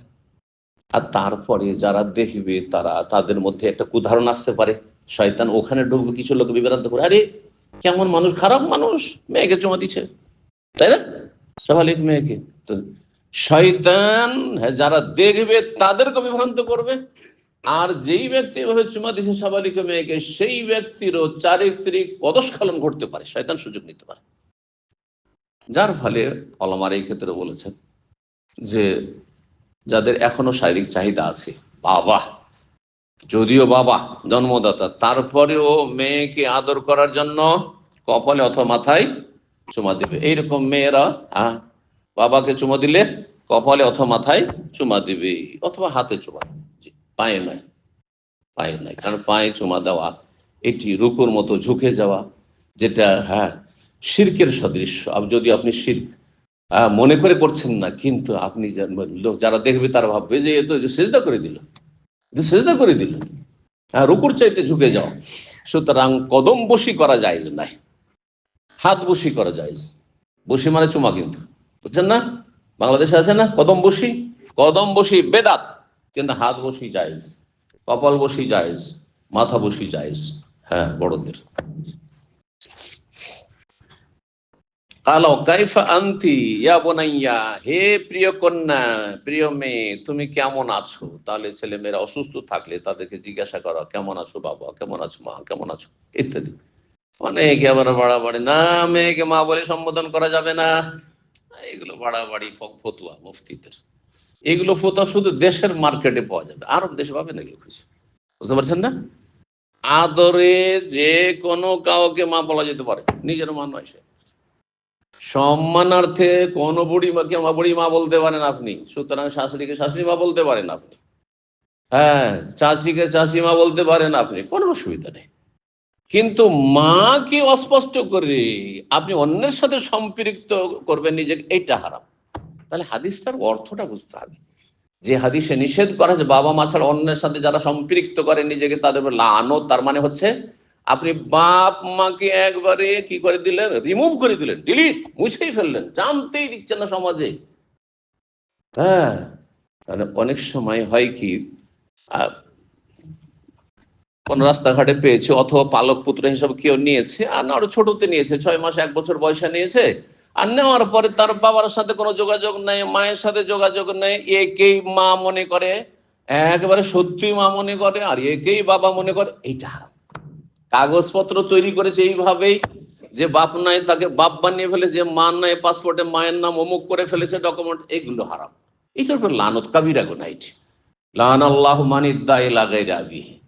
কিন্তু শ্রদ্ধা সম্মানের জন্য আলেমকে, হ্যাঁ সামাহাতুল ওয়ালিদ শেখ বিন বাজ রাহিমাহুল্লাহ কে, সৌদি আরবের অন্য ওলামারা শেখ বিন বাজ বড় আলেমকে সামাহাতুল ওয়ালিদ বলতেন, হ্যাঁ মহামান্য বাবা বলতেন, জি কোনো অসুবিধা নেই, জায়েজ রয়েছে। এইরকমই সমাজের মুরব্বীদেরকে বাবাজি কেমন আছেন বলেন না, আমাদের দেশে কোন এলাকা বাবাজি, কোন এলাকা বাবজি, কোন এলাকা আর কিছু বাজি, বিভিন্ন রকম, জায়েজ আছে, সমস্যা নেই। ওই রকম ছোটদেরকে বাবা কেমন আছো, মা কেমন আছো, অথবা বাবু কেমন আছো, ছেলে কেমন আছো, ছেলে বলে আপনার ছেলে হয়ে গেল না, মোটেই না। আপনিও সেই নিয়ত বলছেন না, সেও জানছে যে এটা আমার বাবা না, আদরের জন্য আমাকে ছেলে বললো। সীমা লঙ্ঘন, বাড়াবাড়ি বর্জনীয়। জি, ফতোয়ার ক্ষেত্রে যদি এই জ্ঞান না থাকে তাহলে ফতোয়া দেবেন না আল্লাহর রাস্তায়।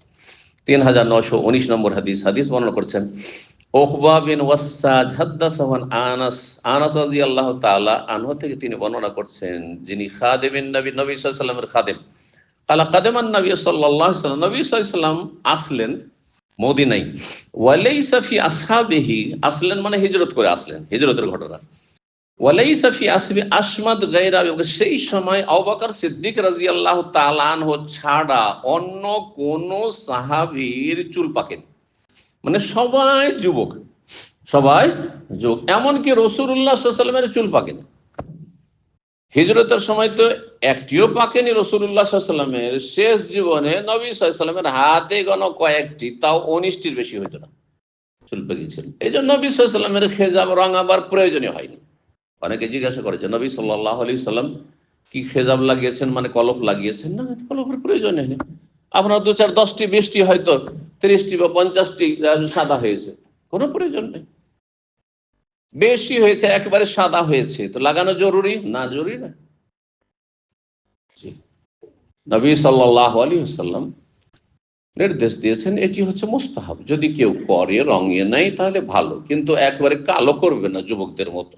2 রকম জায়েজ রয়েছে, একটি হচ্ছে শুধু মেহেদি, শুধু মেহেদি হেন্না, আর একটি হচ্ছে মেহেদি আর কাতাম, আর একটি ঘাস হতো কাতাম, শুধু কাতাম ব্যবহার করলে কালো হয়ে যেত, আর শুধু মেহেদিতে লাল হয়ে যেত। দুটোর সমন্বয়ে কি হতো? ব্রাউন হইতো, কালো এবং লালের মাঝামাঝি জি হইতো। সেটি ছিল আবু বকর সিদ্দিক রাদিয়াল্লাহু আমল। এই 2টি হাদিস আসছে সামনে। জি,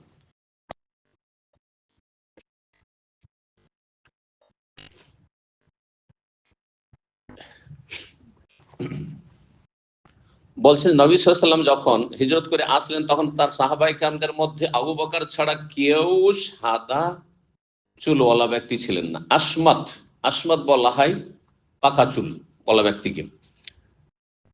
ফাগাল্লাফাহা বিল হিন্নাই ওয়াল কাতাম, তখন আবু বকর সিদ্দিক রাদিয়াল্লাহু তাআলা আনহু হেন্না মেহেদি দিয়ে এবং কাতাম ঘাস, মেহেদি একটি ঘাস উদ্ভিদের নাম, আর হেন্না আর একটি হচ্ছে কাতাম, আরব দেশে হয়। এই দুটো ঘাসকে পিষে মিলিয়ে তিনি কলপ লাগিয়েছেন, তিনি কলপ লাগিয়েছেন। গাল্লাফাহা মানে গেলাপ মানে হচ্ছে আবরণ, তা আবরণ মানে দাড়িতে কি করেছেন? ব্যবহার করেছেন। এখানে গেলাফ মানে আবরণ, মানে কভার নয়, বরং রঙিয়েছেন, কলপ লাগিয়েছেন। জি, 3920 নম্বর হাদিস, একই হাদিস, হ্যাঁ, অন্য সনদের সাথে বর্ণনা করছেন আনাস রাদিয়াল্লাহু তাআলা বলেন কাদিমান নবী সাল্লাল্লাহু আলাইহি ওয়াসাল্লাম মদিনা, নবী সাল্লাল্লাহু আলাইহি ওয়াসাল্লাম মদিনা যখন আসলেন ফাকানা আসান্না আসহাবি আবু বকর, নবী সাল্লাল্লাহু আলাইহি ওয়াসাল্লামের সাহাবায়ে কেরামদের সবচেয়ে বয়োজ্যেষ্ঠ ছিলেন আবু বকর। আবু বকরের চাইতে বয়সে বেশি ওমরও না, আর কেউ না, অন্যান্য সাহাবীরা না। সবচাইতে বেশি বয়োজ্যেষ্ঠ ছিলেন আবু বকর সিদ্দিক রাদিয়াল্লাহু, তাও নবী সাল্লাল্লাহু আলাইহি ওয়াসাল্লামের চাইতে 2.5 বছর প্রায় ছোট। ফাগাল্লাফা বিল হেন্না ওয়াল কাতাম, তখন তিনি কলপ লাগালেন হেন্না মেহেদি দিয়ে এবং কাতাম ঘাস দিয়ে, হাত্তা কানা লাউনুহা, দুটোর সংমিশ্রণে যখন তিনি লাগালেন তখন তার এই রংটি খুব গাঢ় ডিপ হয়ে গেছিল। দেখেন যারা লাল করে আছেন, লাল দাড়ি দেখেন, এই যেখানে আমাদের এক ভাইয়ের আছেন, হ্যাঁ আছেন না, একটু আপনি মাথা উঠান তাহলে আপনাকে দেখুক সবাই। এটা হচ্ছে কি? হ্যাঁ, শুধু হেন্না মেহেদি ব্যবহার করা। এটা কি গাঢ় লাল না হালকা লাল? এটা না, গাঢ় নয়, এটার নাম ডিপ। এটা গাঢ় লাল কোথায়? লাল বুঝেন না? লাল রং, এই যে লাল লাল পাঞ্জাবি পরে আছে, এইটা হচ্ছে লাল। এর চেয়ে তো গাঢ় লাল হইতে পারে, বোঝা গেছে? এটা হচ্ছে হালকা লাইট লাল। তাহলে মেহেদি দিলে, হেন্না ব্যবহার করলে কি হয়? হালকা লাল হয়। আর যখন কাতাম দিলেন তখন সেটা সেটা আলাদা করে দিলে একেবারে কালো হইতো। কালোটা যখন মিশিয়ে দিবেন হালকা লালে তখন সেটা ডিপ লাল হয়ে ব্রাউন, যেটা বাদামি রং হয়ে যাবে। জি, তো এটা ছিল আমল কার? আবু বকর সিদ্দিক রাদিয়াল্লাহু তাআলা। পক্ষান্তর ওমর রাদিয়াল্লাহু শুধু হেন্না ব্যবহার করতেন। সেজন্য 2 খলিফার 2 রকম আমল দুটোই জায়েজ রয়েছে। ওয়াজান্নাবাহু সাওয়াদ, আর কালো, একেবারে কালো শুধু ব্যবহার করা, আর বোঝা যাচ্ছে না একেবারে কালো হয়ে গেছে, কালো আর তার রঙে মানে যেটাকে ব্রাউন, হ্যাঁ ইংরেজি ভাষায়, আমাদের আঞ্চলিক ভাষায় কটা রং বলা হয়, হ্যাঁ কটা রং বলা হয়, মাঝামাঝি চলে আসে। তো এটা জায়েজ। জি, এই দুটোই জায়েজ রয়েছে। আবু বকর সিদ্দিক রাদিয়াল্লাহু একটি আমল, আর একটি ছিল ওমরের আমল ছিল, যেটাই আপনার ইচ্ছা। 3921 নম্বর হাদিস, মা আয়েশা রাদিয়াল্লাহু তাআলা আনহা থেকে বর্ণিত, তিনি বলেন আন্না আবু বকর রাদিয়াল্লাহু তাজাওয়াজা ইমরাতাম মিন কালব, আবু বকর সিদ্দিক রাদিয়াল্লাহু তাআলা মক্কায় কালব বংশের জনৈক মহিলাকে বিয়ে করেছিলেন। সাহাবায়ে কেরাম অধিকাংশ একাধিক বিয়ে করতেন। সাহাবায়ে কেরামদের আমলে আসল ছিল একাধিক, বহু বিবাহ, একাধিক বিবাহ, এটি আসল। ব্যতিক্রম খুব কম লোক ছিল যে একজন করে স্ত্রী তার আছে। বর্তমান, হ্যাঁ, যুগের আবর্তন বিবর্তনে আসল হচ্ছে যে একটি, আর ব্যতিক্রম হাজারে একটা হয়তো, হ্যাঁ, সে বহু বিবাহ। বহু তো তার মানে দুটো, দুটো করলেও তো তাতে পেরেশানি শেষ নেই।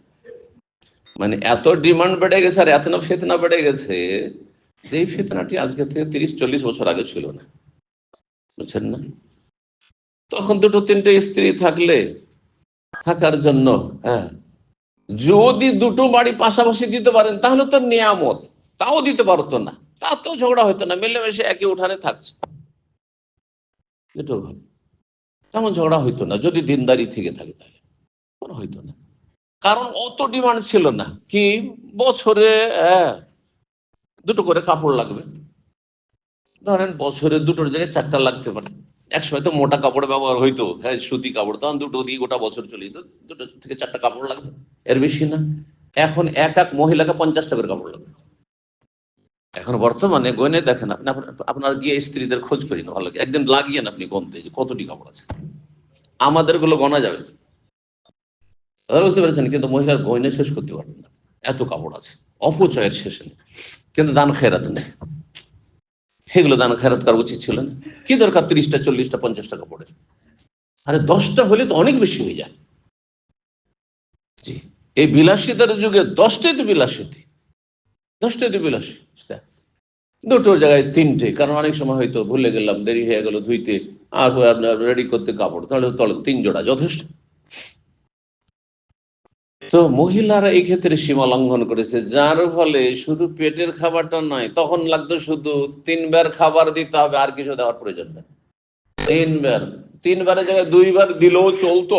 আজকে থেকে 30 বছর আগের কথা বলছি, বেশি দিন দূরে যেতে হবে না।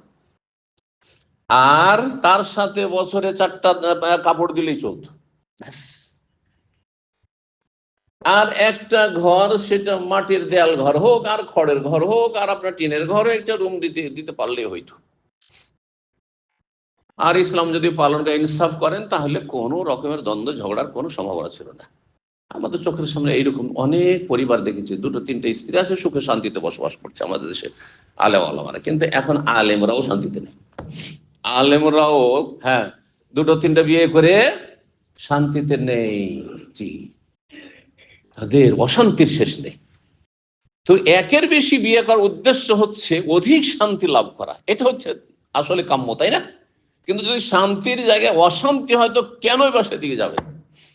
শান্তি প্রতিষ্ঠা রাখতে পারেন, তাহলে এই সুন্নত কায়েম করতে যাবেন। বলছে আমি সুন্নত পালন করব অশান্তি করে, মানে হারাম কাজ করে। অশান্তি হারাম, অশান্তি হারাম। আর একের বেশি বিয়ে করা হচ্ছে সুন্নাত। সুন্নাত না করলে আল্লাহর কাছে জবাবদেহি করতে হবে না, কিন্তু অশান্তি করলে জবাব দিতে হবে। এমন অশান্তি শুরু হয়ে গেল যে বাড়াবাড়ি করে জাহান্নামের রাস্তা আপনার বড় স্ত্রী নিল, বাড়াবাড়ি করলো কখনো ছোট স্ত্রী, ও জাহান্নামের রাস্তা নিল, দুটোই জাহান্নামের রাস্তায়। আপনি দেখলেন রিয়াকশন, তখন আপনিও তখন সীমা লঙ্ঘন করে আপনিও জাহান্নামের রাস্তা, তিনজনই জাহান্নামে, তিনজনই জাহান্নামে। বাস্তবে কথা বলছি আর কি। কারণ যখন সামলাইতে পারছেন না, তখন আপনিও দিলেন একবার জুলুম অত্যাচার করে, আর একজন আরেকবার জুলুম অত্যাচার করে দিলেন, নিজেকে কন্ট্রোল রাখতে পারলেন না, সর্বনাশ করে দিলেন। দুনিয়া আখেরাত কেন বরবাদ করতে যাবেন? আমি অনুৎসাহিত করছি না, কিন্তু বাস্তবতাকে আপনাকে অনুভব করতে বলছি যে আপনার উদ্দেশ্য যেন শান্তি হয়, আপনার উদ্দেশ্য যেন শান্তি হয়। বৃহৎ স্বার্থে নিঃসন্তান, ছেলে মেয়ে নেই, অবশ্যই বিয়ে করুন। যাদের ছেলে মেয়ে হয় না, তাদেরকে তো আমি বলি যে আপনাদের বিয়ে করা জরুরি, মানে আপনার ভবিষ্যৎ আছে, আপনার জন্য সাদকা জারি, এর চেয়ে বড় সাদকা জারি কি হইতে পারে? ছেলে মেয়ে হয় না আর বিয়ে করবেন না আপনি? কেন বিয়ে করবেন না আপনি? বিয়ে করুন। অথবা শুধু কন্যা সন্তান আছে, আপনার আশা যে এটা ছেলে সন্তান হবে, কারণ ভবিষ্যতে মানুষ দুর্বল, একসময় অসহায় পড়বো, তখন আমার জন্য সাপোর্টের প্রয়োজন রয়েছে, সুতরাং বিয়ে করুন, কোনো অসুবিধা নেই। অথবা শারীরিক সমস্যা রয়েছে স্ত্রীর, অথবা আপনার আল্লাহ অনেক সচ্ছলতা দিয়েছেন, কোনো সমস্যা নেই, যথেষ্ট, একটা আমার জন্য যথেষ্ট। কিন্তু আর্থিক দিক থেকে কোনো অসুবিধা নেই, আমি সুখে শান্তিতে রাখতে পারবো, উদ্দেশ্য হচ্ছে শান্তি। এবং বিধবা, তালাক প্রাপ্তা, তাদের সমস্যার সমাধান দেওয়া। তো খালি কুমারী কেন খুঁজে বেড়াবেন? তালাক প্রাপ্তাও বিয়ে করেন, বিধবাও বিয়ে করেন, আর এই সমস্যাগুলি সমাধান করেন মুসলিম সমাজে। উদ্দেশ্য যেন নেক হয়, আল্লাহ তৌফিক দান করুন। তো বলছিলাম, আবু বকর সিদ্দিক রাদিয়াল্লাহু তাআলা আনহর এক স্ত্রী হচ্ছে কালাব গোত্রের, আর এক স্ত্রী ছিল আসমার মা, আর এক স্ত্রী ছিল আয়েশার মা। তাহলে এখানে তো আমরা 3টা পেয়ে গেলাম। আরো যদি আমি পুরো জীবনীটা চর্চা করি তো দেখা যাবে যে আবু বকর সিদ্দিক রাদিয়াল্লাহু আরো স্ত্রী ছিল। জি, ফাতেমা রাদিয়াল্লাহু তাআলা যতদিন ছিলেন আলীর বন্ধনে ততদিন তারপর আলী কয়েকটা বিয়ে করেছেন, ফাতেমার ইন্তেকালের পরে কয়েকটা বিয়ে করেছেন। জি। হাসান হোসেন রাদিয়াল্লাহু তাআলা তারা তো অনেক বিয়ে করেছেন, অনেক বিয়ে করেছেন, কিন্তু চারটার বেশি একসাথে রাখা যাবে না, চারটা একসাথে রেখেছে, তালাক হয়েছে, মারা গেছে বা কিছু তালাক নিয়েছে, তারপর বিয়ে করেছেন আবার। সুতরাং যদি ইনসাফ করতে পারেন, হক আদায় করতে পারেন, আর শান্তি হচ্ছে কাম্য, শান্তি বহাল রাখতে পারেন, তাহলে বহু বিবাহ হচ্ছে আসল ইসলামে। মাসলাটা ভালো করে শোনেন, বহু বিবাহ হচ্ছে আসলে, এখানে একটা মাসলা জানেন যে একটি বিয়ে করা আসল না একের বেশি বিয়ে করা আসল। বলবো যে শরীয়তের বিধান হচ্ছে একের বেশি বিয়ে করাটাই হচ্ছে ইসলামের মূলধারা আসল। নবী সাল্লাল্লাহু আলাইহি ওয়াসাল্লাম সাহাবায়ে কেরাম একাধিক বিয়ে করেছেন, অধিকাংশরে বহু বিবাহ, ব্যতিক্রম এক দুইজন, সমাজে খুব কম যারা একজনই ক্ষান্ত হয়েছেন যে আমরা একজনের বেশি হক আদায় করতে পারবো না, শারীরিক দিক থেকে হোক, আর্থিক দিক থেকে হোক, অথবা যে কোনো দিক থেকে। ইউকালুল্লাহ উম্মু বকর, তাকে ডাকা হতো উম্মে বকর, বকরের মা বলে। উম্মে বকর তার কুনিয়াত উপনাম ছিল সেই মহিলার। ফালাম্মা হাজার আবু বকর সিদ্দিক রাদিয়াল্লাহু তাআলা যখন হিজরত করলেন, তাল্লাকাহা, তখন তাকে তালাক দিয়ে দিলেন, কারণ সে ইসলাম গ্রহণ করেনি, সে ইসলাম গ্রহণ করেনি, চেষ্টা করেছেন ইসলামের দাওয়াত দেওয়ার, ইসলাম গ্রহণ করে তালাক দিয়ে দিয়েছেন। আর তারপরে মদিনায় এসে সূরা মুমতাহানা নাযিল হওয়ার পরে তো মুসলিমদের জন্য কাফের স্ত্রীকে রাখাই হারাম করে দেওয়া হয়েছে, মুশরিকা। কিন্তু মক্কা পর্যন্ত, মক্কায় ওই বিধান নাযিল হয়, কারণ সূরা মুমতাহানা মক্কায় সূরা না, মক্কি সূরা নয়। তো মক্কায় তাহলে একজন মুসলিম পুরুষ কাফেরা মুশরিকা পৌত্তলিক মহিলাকে বিবাহ বন্ধনে রাখতে পারতো, সেই জন্য আবু বকর রেখেছিলেন। কিন্তু হিজরত করে আসছেন, আমি চলে যাব আর ও কাফের হয়ে থাকবে, তাহলে এই কাফের তো হিজরত করবেন না, কারণ ইসলাম নেই, তাহলে আর হিজরতি আর কি আছে? আগে ইসলাম, তারপরে সলাত, আর তারপর হিজরত, তাই না? তো তখন তালাক দিয়েছিলেন। জি, আহলে কিতাব ইহুদি নাসারাদের মেয়ে যদি সতী সাধ্যী হয় তো বিয়ে করা জায়েজ মুসলিমের জন্য, কিন্তু তারপর অনুত্তম, কারণ আপনার ভবিষ্যৎ অন্ধকার। ছেলে মেয়ে মা মুখা হয় সাধারণত, ছেলে মেয়েরা কি হয়, তাও স্ত্রী যদি আপনার খ্রিস্টান হয়েই থাকে আর ইহুদি হয়ে থাকে, যদি আহলে কিতাব, মুশরিকা নয়, নাম আহলে কিতাব, সেজন্য আল্লাহ জায়েজ করেছেন। কিন্তু আপনার ছেলে মেয়েগুলো কি আপনি নিশ্চিত যে মুসলিম হয়ে থাকবে, রাখতে পারবেন? কখনো শুনবে না। সাবালক হলে তাদের রক্ত শরীর যখন শক্ত হবে, তখন তারা মায়ের দিকে চলে যাবে। আপনার ছেলে মেয়ে আপনার নুতফা দিয়ে তো সৃষ্টি হয়ে, আর তারপরে তখন তারা খ্রিস্টান হয়ে গেল, ইহুদি হয়ে গেল, হারাম, জায়েজ না। কোন কাফেরকে আল্লাহ মুমিনের ওপর কর্তৃত্ব, নেতৃত্ব দেননি।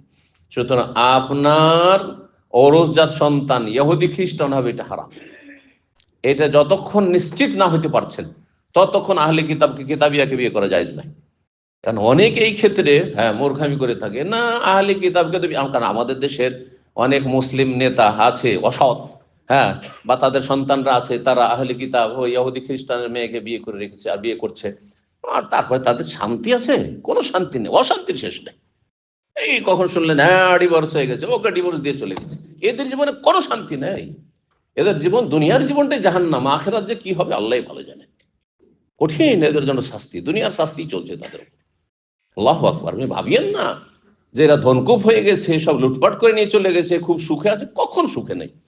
আল্লাহ, একজন মুমিন মুসলিম দিনদার পরহেজগার যত সুখে শান্তিতে জীবন যাপন করে, শুকনো রুটি খেয়ে, লবণ রুটি খেয়ে, লবণ ভাত খেয়ে, এই সুখ শান্তি রাজা ধীরাজা আর রাষ্ট্রনেতা আর ধনকুপরা যারা বেদিন, তারা কখনো পায় না।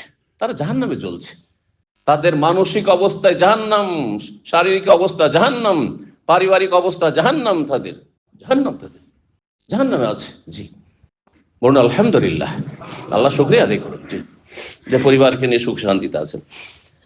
তো আবু বকর সিদ্দিক রাদিয়াল্লাহু তাআলা আনহু তালাক দিয়ে দিলেন, যেহেতু হিজরত করবেন তিনি, আর সে ইসলাম গ্রহণ করতে সম্মত নয়।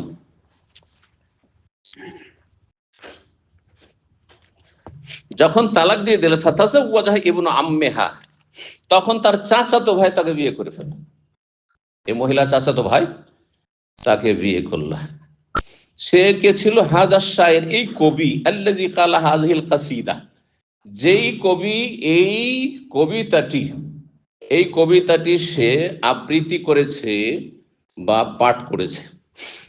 রাসা কুফারা কুরাইশ, যেই কবিতার দ্বারা সে কুরাইশ কাফেররা যারা বদরে 70 জন নিহত হয়েছিল, নেতৃস্থানীয় কাফের মক্কার, তাদের কি করেছিল?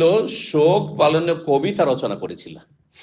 হ্যাঁ, শোক গাথা কবিতাকে মার্সিয়া বলা হয় বা রাসা বলা হয়।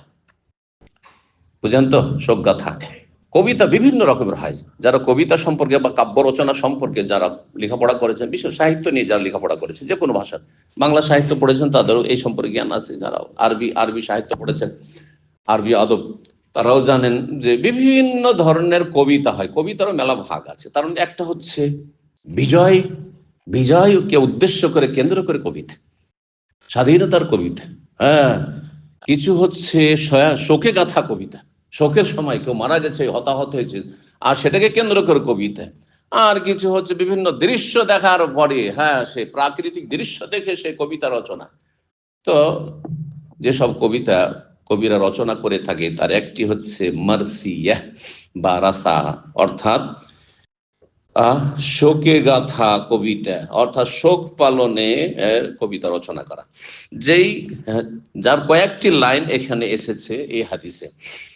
এই কাফের যে আবু বকর রাদিয়াল্লাহু তাআলা আনহুর তালাক প্রাপ্তা সেই মহিলা চাচাতো বোনকে সে পরে বিয়ে করেছিল, সে যখন 70 জন কাফের সাহাবায়ে কেরামদের হাতে বদরে নিহত হলো, আর তাদেরকে সে বদরের কূপে নিক্ষেপ করা হলো, তাদের মৃতদেহ লাশগুলোকে। নবী সাল্লাল্লাহু আলাইহি সাল্লাম সেই কূপের কাছে গিয়ে তাদেরকে জিজ্ঞাসা করেছিলেন যে এখন তো সাজা শাস্তি পেয়েছো না, আমি যা বলেছিলাম তা সত্য এখন অনুভব করছো না? হাল ওয়াজাদতুম মা ওয়াদা রাব্বুকুম হাক্কান ফাইন্না কাদ ওয়াজাদনা মা ওয়াদানা রাব্বুনা হাক্কান, আমাদের সাথে যে রব আমাদের ওয়াদা করেছেন বিজয়ের, হ্যাঁ, সাহায্যের, আল্লাহ সাহায্য করেছেন, বিজয় দান করেছেন। আর তোমাদের সাথে ওয়াদা যে কাফের হয়ে যদি মারা যাও তো তোমাদের জন্য আগুন রয়েছে, জাহান্নাম রয়েছে, কঠিন শাস্তি রয়েছে, তা তোমরা পেয়েছো, ভোগ করছো তো? তখন ওমর রাদিয়াল্লাহু তাআলা আনহু অবাক হলেন আর বললেন, ইয়া রাসূলুল্লাহ তুকাল্লিমু আসাদাল্লাহ আর ওয়াহালাহা, এমন মৃতদেহের সাথে, লাশের সাথে কথা বলছেন যেগুলি হচ্ছে আত্মাবিহীন, এরা আবার কি শুনছে? এ তো কিছুই শুনে না, তো এসব বলে লাভটা কি? তখন নবী সাল্লাল্লাহু আলাইহি ওয়াসাল্লাম বললেন যে তোমার চাইতে বেশি এখন শুনছে, তোমার চাইতে বেশি এখন শুনছেন। সেই সময় আল্লাহ তাদেরকে আরো তাদের কষ্ট, শাস্তি, আযাব বৃদ্ধি করার জন্য রাসূলুল্লাহ সাল্লাল্লাহু আলাইহি ওয়াসাল্লামের এই সম্বোধনগুলি, কথাগুলি শুনিয়েছেন।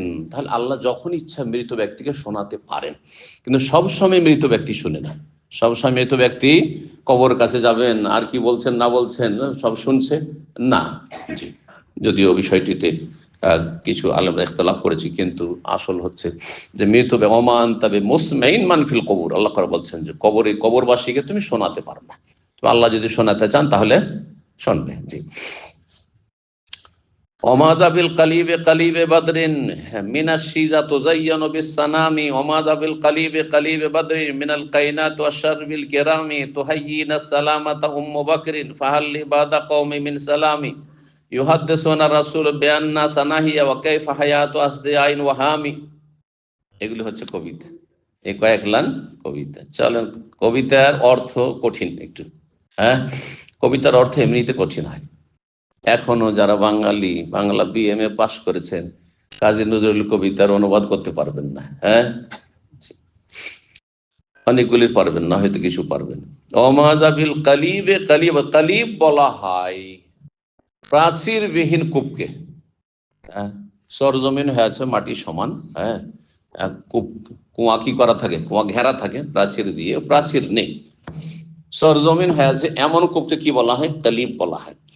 তো বদরের প্রান্তে যে কূপ ছিল, হ্যাঁ, সেই কূপ ওমাযাবিল কালিবে, কি অবস্থা বা কোথায়, ভাব অর্থ হচ্ছে কোথায়, মাজার শাব্দিক অর্থ কি অবস্থা, কি হয়েছে, কোথায়, বিল কালিবে, কালিব, হ্যাঁ, মানে বললাম যে কূপ, তো কূপ বলতে কূপবাসী কাফের, মানে কূপে যেই লাশগুলি, যেই লোকগুলি, যেই কাফেরগুলি লাশকে নিক্ষেপ করা হয়েছে তাদের সম্পর্কে কবি বলছে যে কোথায় রয়েছে কূপে নিক্ষিপ্ত সেই লোকেরা, কোথায় রয়েছে বা কি অবস্থায় রয়েছে, কি অবস্থা কূপে নিক্ষিপ্ত সেই মৃত বা নিহত লোকের অবস্থা। তালিবে বদর, যে বদরের কূপে যাদেরকে নিক্ষেপ করা হয়েছে তাদের এক সময় অবস্থা কি ছিল, এমন তাদের প্রভাব ছিল, প্রতিপত্তি ছিল, এমন তাদের সমাজে দাপট ছিল আর ভোগবিলাস ছিল, সেগুলি উল্লেখ করছেন। মিনা সিজা তোজাইয়ানো বিসানামি, যখন তারা কোন অনুষ্ঠানে বসতো তখন সিজা বলা হয় এক ধরনের গাছ, আরব দেশে হয়তো সিজা নামক গাছ, যেই গাছের কাঠ দিয়ে বড় বড় ডেগ তৈরি করা হইত, কাঠের ডেগ, কাঠের পাত্র প্রাচীন যুগে তৈরি করা হইতো। আমরা ছোটকালে দেখেছি, মানে ছোট ছোট পাত্র কাঠের তৈরি হতো, যখন লবণ রাখার জন্য, দেখেছেন এগুলো? হ্যাঁ, কারণ লবণে তো খেয়ে নিব অন্য পাত্র হলে, সেজন্য লবণ কিসে রাখতো আমাদের দেশে? কাঠের পাত্রগুলোতে রাখতো। তো বড় বড় সেই আপনার সিজা নামক গাছের কাঠের যে পাত্র তৈরি হতো, সেই পাত্রকে তোজাইয়ানো সুসজ্জিত করা হতো, জিনাত থেকে সাজানো হতো, বিসানামে মানে উটের চূড়ার গোস্ত দিয়ে, মানে উটের গোস্ত দিয়ে, উটের গোস্ত, আর বিশেষ করে উটের চূড়াটা পুরোটাই গোস্ত, তাতে হাড্ডি নেই। হ্যাঁ, তো উটের চূড়ার গোস্ত দিয়ে সাজানো হইতো, মানে সে বিশাল বিশাল পাত্র বা ডেগ তাদের জন্য প্রস্তুত করা হইতো। কিসের? যাতে উটের গোস্ত পাক করে রাখা হইতো, আর তারপরে সেটাকে শরীদ বানানো হতো। আরবদের সবচেয়ে মূল্যবান বা ভালো খাবার সে যুগের ছিল শরীদ খাবার, যাতে রুটি ভেঙে ভেঙে ফেলে দিয়ে তৈরি করা হইতো গোস্ত, আর তার সাথে রুটি। তো সেগুলি দিয়ে সাজানো হইতো। একদিকে খাবার, পর্যাপ্ত পরিমাণে গোস্ত, শরীর, মূল্যবান খাবার তাদের সামনে, ভিআইপি খাবার এক সময় ছিল তাদের। আর আজকে তারা বদরের কূপে লাঞ্ছিত হয়ে নিক্ষিপ্ত, কি অবস্থা! হ্যাঁ, তাদের জন্য শোক মাতম করছে এই কবিতার মাধ্যমে। অমাদাবিল কালিবে কালিবে বাদরিন, কি অবস্থা সেই বদরের কূপে যারা নিক্ষিপ্ত হয়েছে তাদের। মিনাল কাইনাতে ওয়াশারবিল কিরামে, যাদের এক সময় এমন অবস্থা ছিল, বিলাসিতা ছিল, যে তাদের সামনে গায়িকারা নাচ গান করত। কাইনাত বলা হয় মুগান্নিয়াতকে, গায়িকাকে। গায়িকারা কি করতো? এদিকে নাচছে, ড্যান্স করছে আর গান গাইছে, আর তারা সেগুলি কি করছে? ভোগ করছে। যুবতী নারীদের এসব দৃশ্য ভোগ করছে, তাদের গান আর তাদের নাচ, ড্যান্স। ওয়াশারবিল কিরামে, আশার বলা হচ্ছে সারে বায়াসা মানে পান করা, আর তাদের জন্য মদ প্রস্তুত করা হয়েছে, যারা সম্মানের সাথে তারা সম্মানিত মজলিসে, সম্মানের মজলিসে সম্মানিত ভাবে তারা সেখানে মদ পানে লিপ্ত থাকতো। এদিকে খাবার, মূল্যবান খাবার, ভিআইপি খাবার খাচ্ছে, আর এদিকে ডান্স, নাচ গান চলছে, আর এইদিকে মদের আসর চলছে। এগুলো এক সময় এরাই করতো, মক্কার কাফের, ওতবা, সাইবা, রবি, আবু জাহাল ইত্যাদি ইত্যাদি, জি, যারা সেখানে নিহত হয়েছে। কি অবস্থা তাদের! তোহাইয়েনা সালামাতা উম্মে বাকরিন, তারপরে উম্মে বাকর তার স্ত্রীকে এখন সম্বোধন করছে। যারা কবি হয় তারা স্ত্রীকে কেন্দ্র করে সবসময় কবিতায় কি করে? তাদের প্রেমের দিকে, কবিতাতে একটা প্রেমের দিক থাকবেই, ভালোবাসার দিক থাকবে। যারা সাহিত্য সম্পর্কে জ্ঞান রাখেন, যেহেতু আমরা সাহিত্য যথেষ্ট পড়েছি আলহামদুলিল্লাহ, সাহিত্যের ইতিহাস পর্যন্ত পড়েছি, তারিখুল আদাবুল আরবি। তো বলছেন যে এই উম্মে বাকরকে সম্বোধন, তার স্ত্রী, নতুন নতুন স্ত্রী বিয়ে করেছে, আর তারপরে তাকে সম্বোধন করেছে, কারণ নতুন স্ত্রী তার স্বামীকে কত ভালোবাসা দিচ্ছে, আর কত তার সাথে তার সম্পর্ক, গভীর সম্পর্ক। তোহাইয়িনা সালামাত উম্মে বাকর, হে উম্মে বাকর, তুমি আমাকে শান্তির অভিবাদন পেশ করছো। তার মানে তুমি আমাকে সালাম দিচ্ছ আর শান্তির অভিবাদন পেশ করছো, কিন্তু শান্তি কোথায়? শান্তি কোথায়? ফাহাল্লি বাদা কওমি মিন সালামি, আমার জাতির নেতারা দুনিয়া থেকে চলে গেছে, নিহত হয়েছে বদরে, তারপরে কি আর কোনো শান্তি আছে? তারপরে কোনো শান্তি মক্কাতে আছে? আমাদের পরিবারে আছে? আমাদের জীবনে কি এই নেতাবিহীন শান্তি আছে, যে আমাদের আসল নেতারাই সব শেষ, যাদেরকে শেষ করতে চাই তাদের হাতেই তারা শেষ হলো? তারপরে বলছে ইউহাদ্দিসুনা রাসূল বিআন্না সানাহিয়া, এই রাসূল মুহাম্মদ সাল্লাল্লাহু আলাইহি সাল্লাম আমাদেরকে বলছে যে বিআন্না সানাহিয়া, আমরা পুনর্জীবিত হব, এই দুনিয়া থেকে মরে গিয়ে আবার আমাদেরকে পুনরায় জীবিত করা হবে আর হাসরের মাঠে হাজির করা হবে, এই সব কথা আমাদেরকে শিখাচ্ছে। মক্কার কাফের এগুলো বিশ্বাস করতো না। যেমন হিন্দুরা পরকাল বিশ্বাস করে না, হ্যাঁ, তাদের পুনরাগমনের ভ্রান্ত ধর্ম আছে। তাদের পুনরাগমন মানে মানুষ এই দুনিয়াটাই থাকবে, চিরকাল এই পৃথিবী থাকবে, আর মানুষ বিভিন্ন রূপ নিয়ে জন্ম নেবে। 50 বছর আগে যারা মারা গেছে অসৎ জীবন যাপন করে, তারা চণ্ডাল হয়ে, না হলে কুকুর শৃগাল হয়ে তারা জন্মাবে, সাপ বিচ্ছু হয়ে জন্মাবে। আর যারা ছিল শূদ্র ছিল, যারা তাদের কাছে নিকৃষ্ট সমাজের ছিল, তারা যদি সৎ জীবন যাপন করে থাকে, তাহলে এখন ব্রাহ্মণ, মুখার্জি, চ্যাটার্জি, ব্যানার্জি হয়ে জন্মাবে। এগুলো ভ্রান্ত ধর্ম হচ্ছে কাদের? হিন্দুদের ধর্ম। তো মক্কার কাফেররাও তো তারাও মুশরিক ওই রকমই ছিল, সুতরাং তাদেরও পরকাল বলে কোনো বিশ্বাস ছিল না। যদিও তারা নাম কষ্টে দাবি করতে ইব্রাহিম আলাইহিস সালামের অনুসারী, কিন্তু তারা ছিল চরম মিথ্যাবাদী। না ইব্রাহিম আলাইহিস সালামের তৌহিদ ছিল তাদের সাথে, না ইব্রাহিম আলাইহিস সালামের ঈমান বিল আখিরা, পরকালের প্রতি ঈমান বিশ্বাস ছিল, না পরকাল সম্পর্কে তাদের কোনো আইডিয়া, ধারণা ছিল, কিছু ছিল না। না ধারণা ছিল, না বিশ্বাস ছিল। এই জন্য কোরআন বিভিন্ন জায়গায় বলেছে তারা পরকালকে অস্বীকার করত, পরকালকে অস্বীকার করতো। কাফাল কোরআনিল মাজিদ বাল আজিব আন জাআহুম মুনযির মিনহুম ফাকাল কাফিরুন হাযা শাইউন আজিব। আর তারা বলতো আইযা মিতনা ওয়া কুননা তুরাবান আইন্না লাফি হ্যাঁ রাজিউম বাইদ, যখন আমরা মরে যাব আর মাটিতে মিশে যাব, সরে যাব, গলে যাব, তারপর আবার পুনরায় আমাদেরকে উঠিয়ে নিয়ে আসা হবে। হ্যাঁ, এটা অনেক দূরের কথা। আইযা মিতনা ওয়া কুননা তুরাবান যালিকা রাজউম বাইদ, আমরা যখন মারা যাব, অকুন্নত মাটিতে মিশে যাব, তারপরে আমাদেরকে আবার উঠানো হবে, এটি যালিকা রাজউন বাইদ, এটা ফিরে আসা দূরহ ব্যাপার, অনেক দূরের কথা, এগুলো ভ্রান্ত কথা।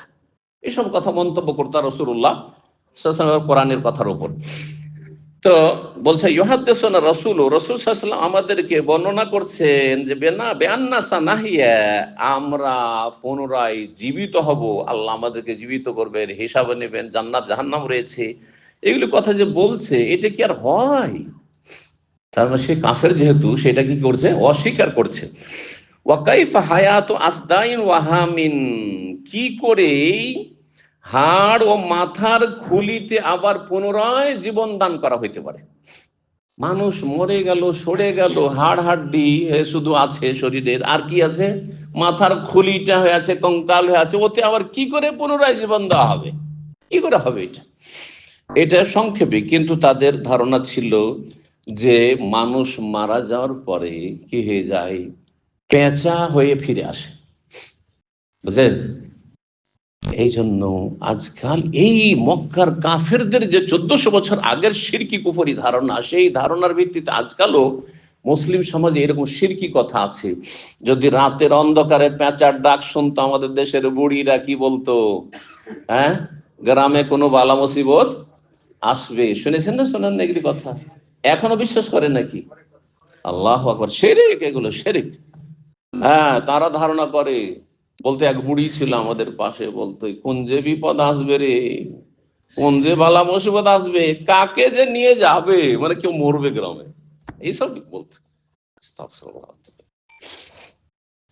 ওয়াকাইফা হায়াতু আসদাও, হাম, হাম বলা হয় বুম, হাম বলা হয় মানে এই যে আপনার একে পেঁচাকে, পেঁচাকে বলা হয়। তো যে পেঁচা হয়ে গেছে, মানুষ মরে যাওয়ার পরে পেঁচা হয়ে ঘুরে ফিরে আসছে। আর ওদের মক্কার কাফেরদের ধারণা ছিল, যদি কেউ নিহত হয় কারো হাতে, তাহলে সে পেঁচা হয়ে ফিরে আসবে, আর তারপরে সে প্রতিশোধ নিতে চাইবে, প্রতিশোধের কামনা করবে। তার নিকট আত্মীয়রা যদি তার কেসাসের বাস্তবায়ন করে, প্রতিশোধ নিতে পারে খুনির, তাহলে তখন শান্তি পাবে, আর ওই পেঁচা আসবে না। এসব ভ্রান্ত বিশ্বাস তাদের ছিল। সর্বশেষ আমাদের আরো এক দুটি হাদিস রয়েছে, আমরা শেষ করিনি, যাতে করে আমাদের একটা নতুন অধ্যায় পৌঁছে যায়। 3922 নম্বর হাদিস, আবু বকর সিদ্দিক রাদিয়াল্লাহু তাআলা বলছেন, কুনতু মা নবী ফিল গারে, সেটা চালিয়ে দেন, আমি নবী সাল্লাল্লাহু আলাইহি ওয়াসাল্লামের সাথে সৌর পাহাড়ের গুহায় ছিলাম। ফারাফাতু রাসি, আমি মাথা উঠিয়ে দেখলাম 3 দিন যে অবস্থান করে সৌর পাহাড়ের গুহায়, ওই সময় কাফেররা তল্লাশি করতে করতে করতে ওই গুহার চারপাশে চলে গেছে, একেবারে কিনারায় চলে গেছে কিছু লোক। ফায়দা আনাবি আকদামিল কম, হঠাৎ করে দেখতে পাচ্ছি কাফের সম্প্রদায়ের কিছু পা দেখতে পাচ্ছি, গুহার মধ্য থেকে পা গুলি তাদের দেখতে পাচ্ছি যে ঘোরাঘুরি করছে। ওরা ভাবতে পারে না যে এখানে পাহাড়ে পাথরের তলাতে ছোট্ট গুহা আছে, আর সেই গুহার মধ্যে মুহাম্মদ সাল্লাল্লাহু আলাইহি ওয়াসাল্লাম, আবু বকর আত্মগোপন করে আছেন। তারা ঘোরাঘুরি করছে কিন্তু নিচের দিকে মাথা করে দেখছে না। ফাকুলতু, আমি আস্তে ধীরে বললাম, ইয়া নবী আল্লাহ, হে আল্লাহর নবী, লাউ আন্না বাদহু তাতা বাসারাহু, তাদের কেউ একজন যদি মাথাটা নিচুর দিকে করে দেখে, একটু মাথা নিচে করে যদি আমাদের দিকে একটু তাকায়, রানা, তাহলে আমাদেরকে দেখে ফেলবে ইয়া রাসূলুল্লাহ, তাহলে তো আমরা ধরা খেয়ে যাবো। কালা, তখন নবী সাল্লাল্লাহু আলাইহি ওয়াসাল্লাম, উসকুতি ইয়া আবু বকর, আবু বকর তুমি চুপ করো, কথা বলিও না, চুপ করো তুমি, আর তুমি বিব্রত হইও না, বিচলিত হইও না। ইসনানে মান্নাহানো ইসনানে, আমরা দুইজন, আল্লাহ সালেসুহুমা, আল্লাহ এই দুইজনের তৃতীয় আমাদের সাথে রয়েছেন। যাদের সাথে আল্লাহ আছে তাদের কিসের চিন্তা, কিসের চিন্তা তাদের সাথে, সুবহানাল্লাহ। অন্য রিওয়ায়াত আছে, মা জান্নুকা ইয়া আবু বকরিন বিইসনাইন, হে আবু বকর তুমি কি বা ধারণা করতে পারো এমন দুই ব্যক্তি সম্পর্কে, আল্লাহ সালেসুহুমা, যাদের তৃতীয় হচ্ছেন স্বয়ং আল্লাহ রাব্বুল আলামিন, আমাদের সঙ্গী। আর কোরআনে রয়েছে সূরা তাওবাতে, ইল্লা তানসুরুহু ফাকাদ নাসারাহুল্লাহ, আল্লাহ বলছেন, হে মুসলিমরা, হে মানুষরা, হে মক্কার কাফেররা, যদি রাসূলের তোমরা সাহায্য না করো, ফাকাদ নাসারাহুল্লাহ, আল্লাহ স্বয়ং সাহায্য করেছেন, করবেন নবী সাল্লাল্লাহু আলাইহি ওয়াসাল্লামের। ইয আখরাজাহুল্লাযিনা কাফারু, যখন কাফেররা তাদেরকে বের করে দিয়েছিল, মক্কা থেকে বের হতে বাধ্য করেছিল। সানিয়াস নাইনে, তারা সফরে দুইজন সঙ্গী ছিলেন, দ্বিতীয় ছিলেন রাসূলুল্লাহ সাল্লাল্লাহু আলাইহি ওয়াসাল্লাম। ইযহুমা ফিল গার, যখন তারা গুহাতে ছিলেন, মানে সৌর পাহাড়ের গুহা, গুহার কথা তাহলে কোরআনে কারীমে সূরা তাওবাতে আছে। ইযহুমা ফিল, ইয ইয়াকুলু লিসাহিবিহি, যখন নিজ সঙ্গীকে বলছিলেন, রাসূলুল্লাহ সাল্লাল্লাহু আলাইহি ওয়াসাল্লাম মানে আবু বকরকে বলছেন, সাহিবিহি এখানে আবু বকর, জি আবু বকরের কথাও কোরআনে কারীমে তাহলে আছে। নিজ সফর সঙ্গীকে বলছিলেন, হিজরতের সঙ্গীকে বলছেন রাসূলুল্লাহ সান্ত্বনা দেওয়ার জন্য, লা তাহজান, চিন্তা করিও না, ইন্নাল্লাহা, মানে আল্লাহ আমাদের সাথে রয়েছেন। জি, আল্লাহ তার ক্ষমতার দিক থেকে রয়েছেন, তার জ্ঞানের দিক থেকে রয়েছেন, রক্ষণাবেক্ষণের দিক থেকে রয়েছেন, হেফাজতের দিক থেকে রয়েছেন, আল্লাহর জন্য যতগুলি দিক রয়েছে। কিন্তু সত্তাগত দিক থেকে, জাতের দিক থেকে আল্লাহ সৃষ্টির ঊর্ধ্বে, 7 আসমানের উপর আরশে আজিমে। জি, 3923 নম্বর সর্বশেষ হাদিস, আজকের আবু সাঈদ খুদরী রাদিয়াল্লাহু তাআলা আনহু বলছেন, যা আরাবিয়ুন ইলান নবী সাল্লাল্লাহু আলাইহি ওয়াসাল্লাম, জনৈক বেদুইন নবী সাল্লাল্লাহু আলাইহি ওয়াসাল্লামের কাছে একবার আসলো। ফাসাআলাহু আনিল হিজরাতে, তারপরে সে জিজ্ঞেস করলো হিজরত সম্পর্কে, ইসলাম কবুল করে। ইয়া রাসূলুল্লাহ, আমি বেদুইন এলাকায় বসবাস করি, মক্কায় নয়, মক্কার লোক হলে তাহলে তো হিজরত করা ফরজ ছিল। এখানে মাসলা তাহলে জেনে রাখতে হবে, মক্কার লোকের জন্য হিজরত করা ফরজ ছিল, কিন্তু বাইরে যদি কোথাও বাস করে আর সেখানে নিরাপদ থাকে, বকরি ছাগল নিয়ে মাঠে ঘাটে মরুভূমিতে আছে, আর সেখানে জুলমের শিকার না, ইসলাম পালনে বাধা নয়, তাহলে হিজরত ফরজ ছিল না। তবে হিজরত তাদের জন্য মুস্তাহাব ছিল, যে মদিনায় চলে আসো, তাহলে এখানে এলেম শিখার সুযোগ হবে, আর তারপর ঈমান তাকওয়া ইত্যাদি বাড়বে, নবীর সোহবত পাবে সাল্লাল্লাহু আলাইহি ওয়াসাল্লাম।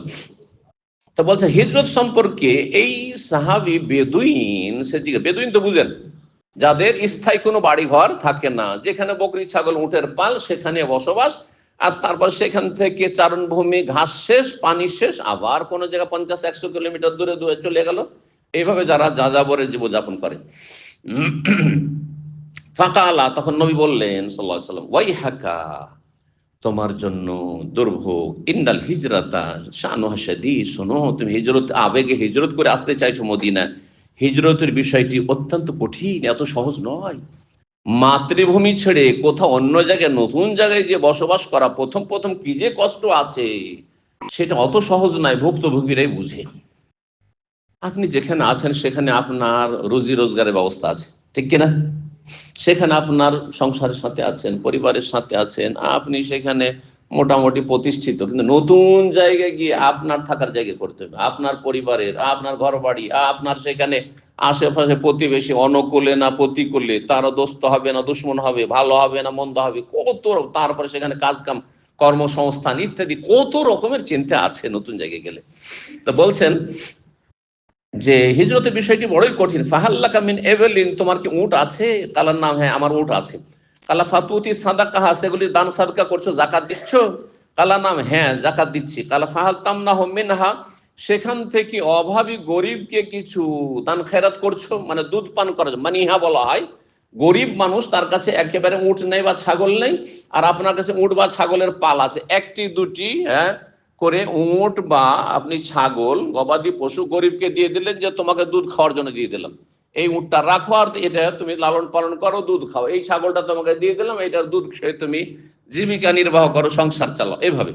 তো এটাকে বলা হয় মানিহা বা মিনহা। ফাল তামনাহ মিনা, সেখান থেকে কিছু দান টান করো, ছাগল বা উট। কালার নাম, হ্যাঁ সেটাও করি।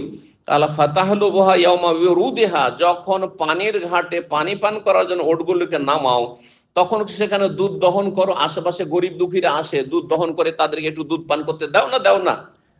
কালা নাম, ইয়া রাসূল, সেটাও করি আমি। হ্যাঁ, যখন ঘাটে যাই আর ভিড় ভাড় দেখি, গরিব দুঃখীরা এসেছে এই আশা নিয়ে যে একটু দুধ টুধ আমাদেরকে দেবে এই উটের পালওয়ালারা, তখন সেখানে দুধ দহন করে গরিবকে দিই। কালা ফামাল মিন ওয়ারাইল বেহার, তাহলে তুমি সাগরের অন্য প্রান্তে থেকেও কি করো, ভালো নেক আমল করতে থাকো, দূরে থাকো মদিনা থেকে, কিন্তু নেক আমল করতে থাকো। ফাইনাল্লাহ লা ইয়াতিরাকা মিন আমালিকা শাইআন, তোমার কোনো আমলকে কিঞ্চিত পরিমাণ আল্লাহ কমাবেন না। যেখানে যে ভালো আমল করবে তার সুফল পাবে, প্রতিদান পাবে, নেকি পাবে। এখানে আজকের আলোচনা শেষ করছি। ওয়া জাযাকুমুল্লাহু খাইরান ওয়া সাল্লাল্লাহু সাল্লাম আলা নবিয়িনা মুহাম্মদ ওয়া আলা আলিহি ওয়া সাহবিহি আজমাইন।